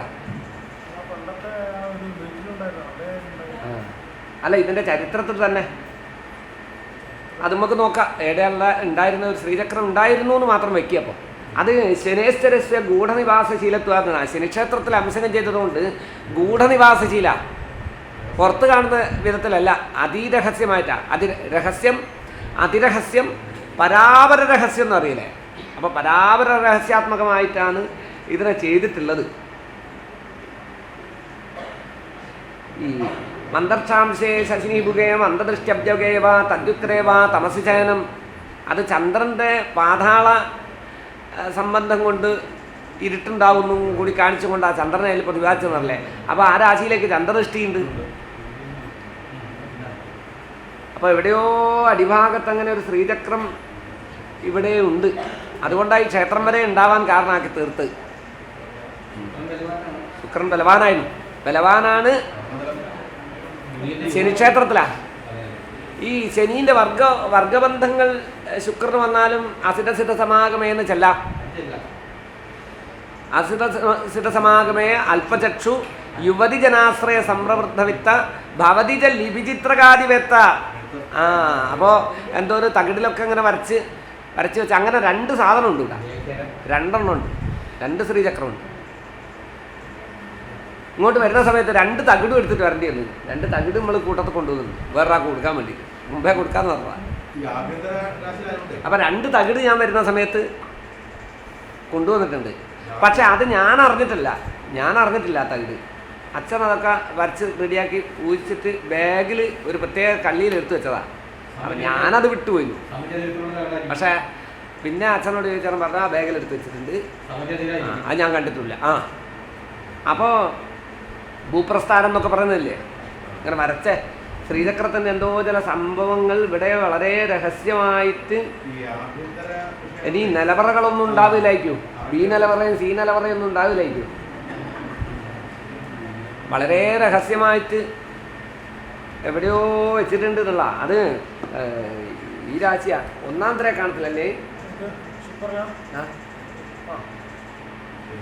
രോമചിതോ മകരോപമദംഷ്ട്ര സൂകരകായ സമാന ശരീര യോത്രകജാലകബന്ധന. സൂകരകായ സമാന ശരീര എന്ന് പറഞ്ഞാൽ വാരാഹീൻ്റെ സ്വഭാവത്തിലൊക്കെ ആരാധിച്ചിട്ടുണ്ടാവും. അവിദ്യാനാമന്തസ്തിമിരമിഹിര ദീപനഗരി ജഡാനാം ചൈതന്യ സ്തബകമകരന്ദശ്രുതിധരി ദരിദ്രാണാം ചിന്താമണി ഗുണനിക ജന്മജലദോ നിമഗ്നാനാം ദംഷ്ട്രാമുരരിഭൂ വരാഹസ്യ ഭവതി അല്ലേ. അപ്പോൾ വരാഹസ്വരൂപിണി.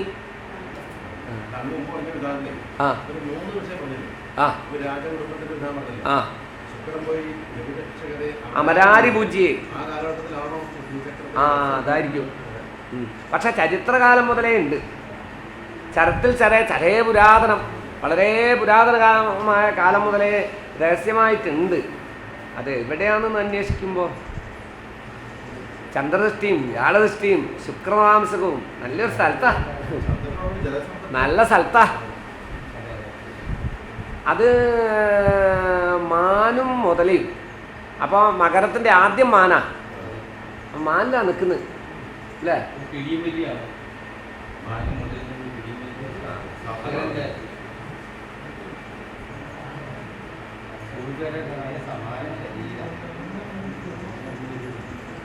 സുരഗുരുദൃഷ്ടേ സജ്ജനകുർവധിതി സംയുക്താഃ വിദ്യാവ്രതമേവ പരാ ഖ്യാതകീർത്തയോ മരിജാഃ. 4-ാം ഭാവം.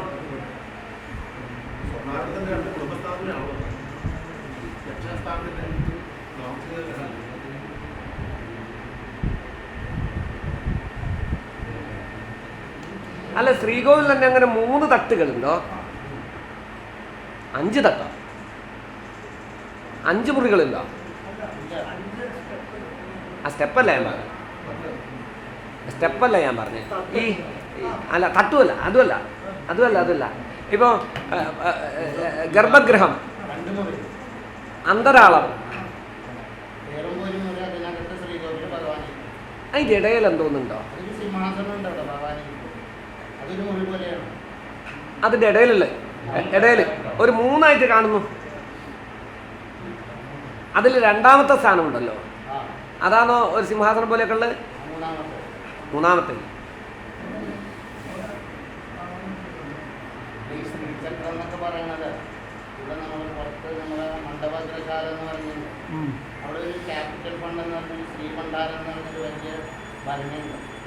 എല്ലാ കൊല്ലവും മഹാനഗരത്തിൽ പൈസ ഇടാറുണ്ട്, തുറക്കാറേ ഇല്ല.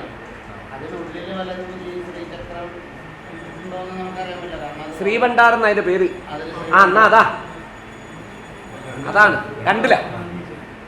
അതായത് കാരണം ശ്രീഭണ്ഡാരം എന്ന് പറയുന്നില്ലേ, അതിൽ ശ്രീചക്രമൊക്കെ ഉണ്ട്.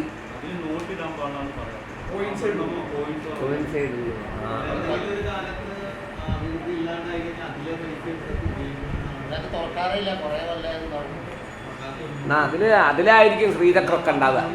കാരണം ഭണ്ഡാരസ്ഥാനം 2 ഭണ്ഡാരസ്ഥാനം, നിധി കോശം, പിന്നെ വ്യാഴദൃഷ്ടി അല്ല, ധനകാരകനല്ല, വ്യാഴത്തിന് ഭണ്ഡാരം പറഞ്ഞില്ലേ, അതെവിടെയായിരുന്നു?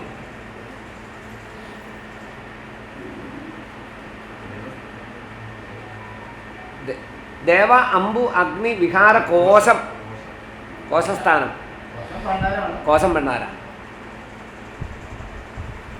അപ്പൊ ഭണ്ഡാരം വെക്കുന്ന ആ ശ്രീമണ്ഡപം എന്ന് പറയുന്ന സ്ഥലമല്ലേ? ആ, അതിൽ തന്നെ ഫിക്സാ.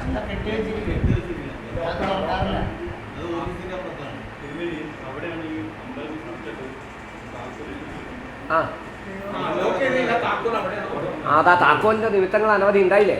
അപ്പൊ താക്കോല് കൊടുക്കുകയും താക്കോൽ അവിടെ തന്നെയാണ്. അതൊരു രഹസ്യ, അത് ശരിക്കും ഒരു അറ പോലെയാ, അറയാണ്. അതാ ഞാൻ ചോദിച്ചത് ബി നിലവറ സി നിലവറയൊക്കെ ഉണ്ടോന്ന് ചോദിച്ചു. അറയാണ്, നിലവറ വേറെ ഉണ്ട് അവിടെ തന്നെ. അവിടെയാണ് ഈ സാധനങ്ങൾ.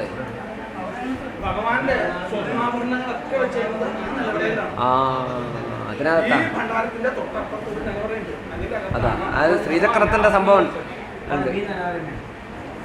അപ്പം അങ്ങനെ ഇവര്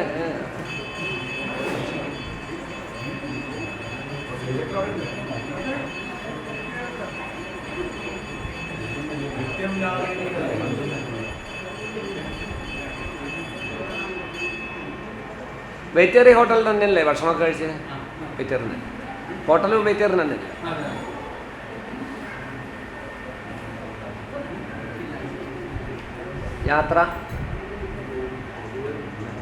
യാത്രാസ്ഥാനപതിയായ ഗ്രഹം ചൊവ്വ മിഥുനൻ രാശിയിൽ, ദൈവജ്ഞ സ്ഥാനപതി അഷ്ടമസ്ഥനായിട്ട് വന്നു.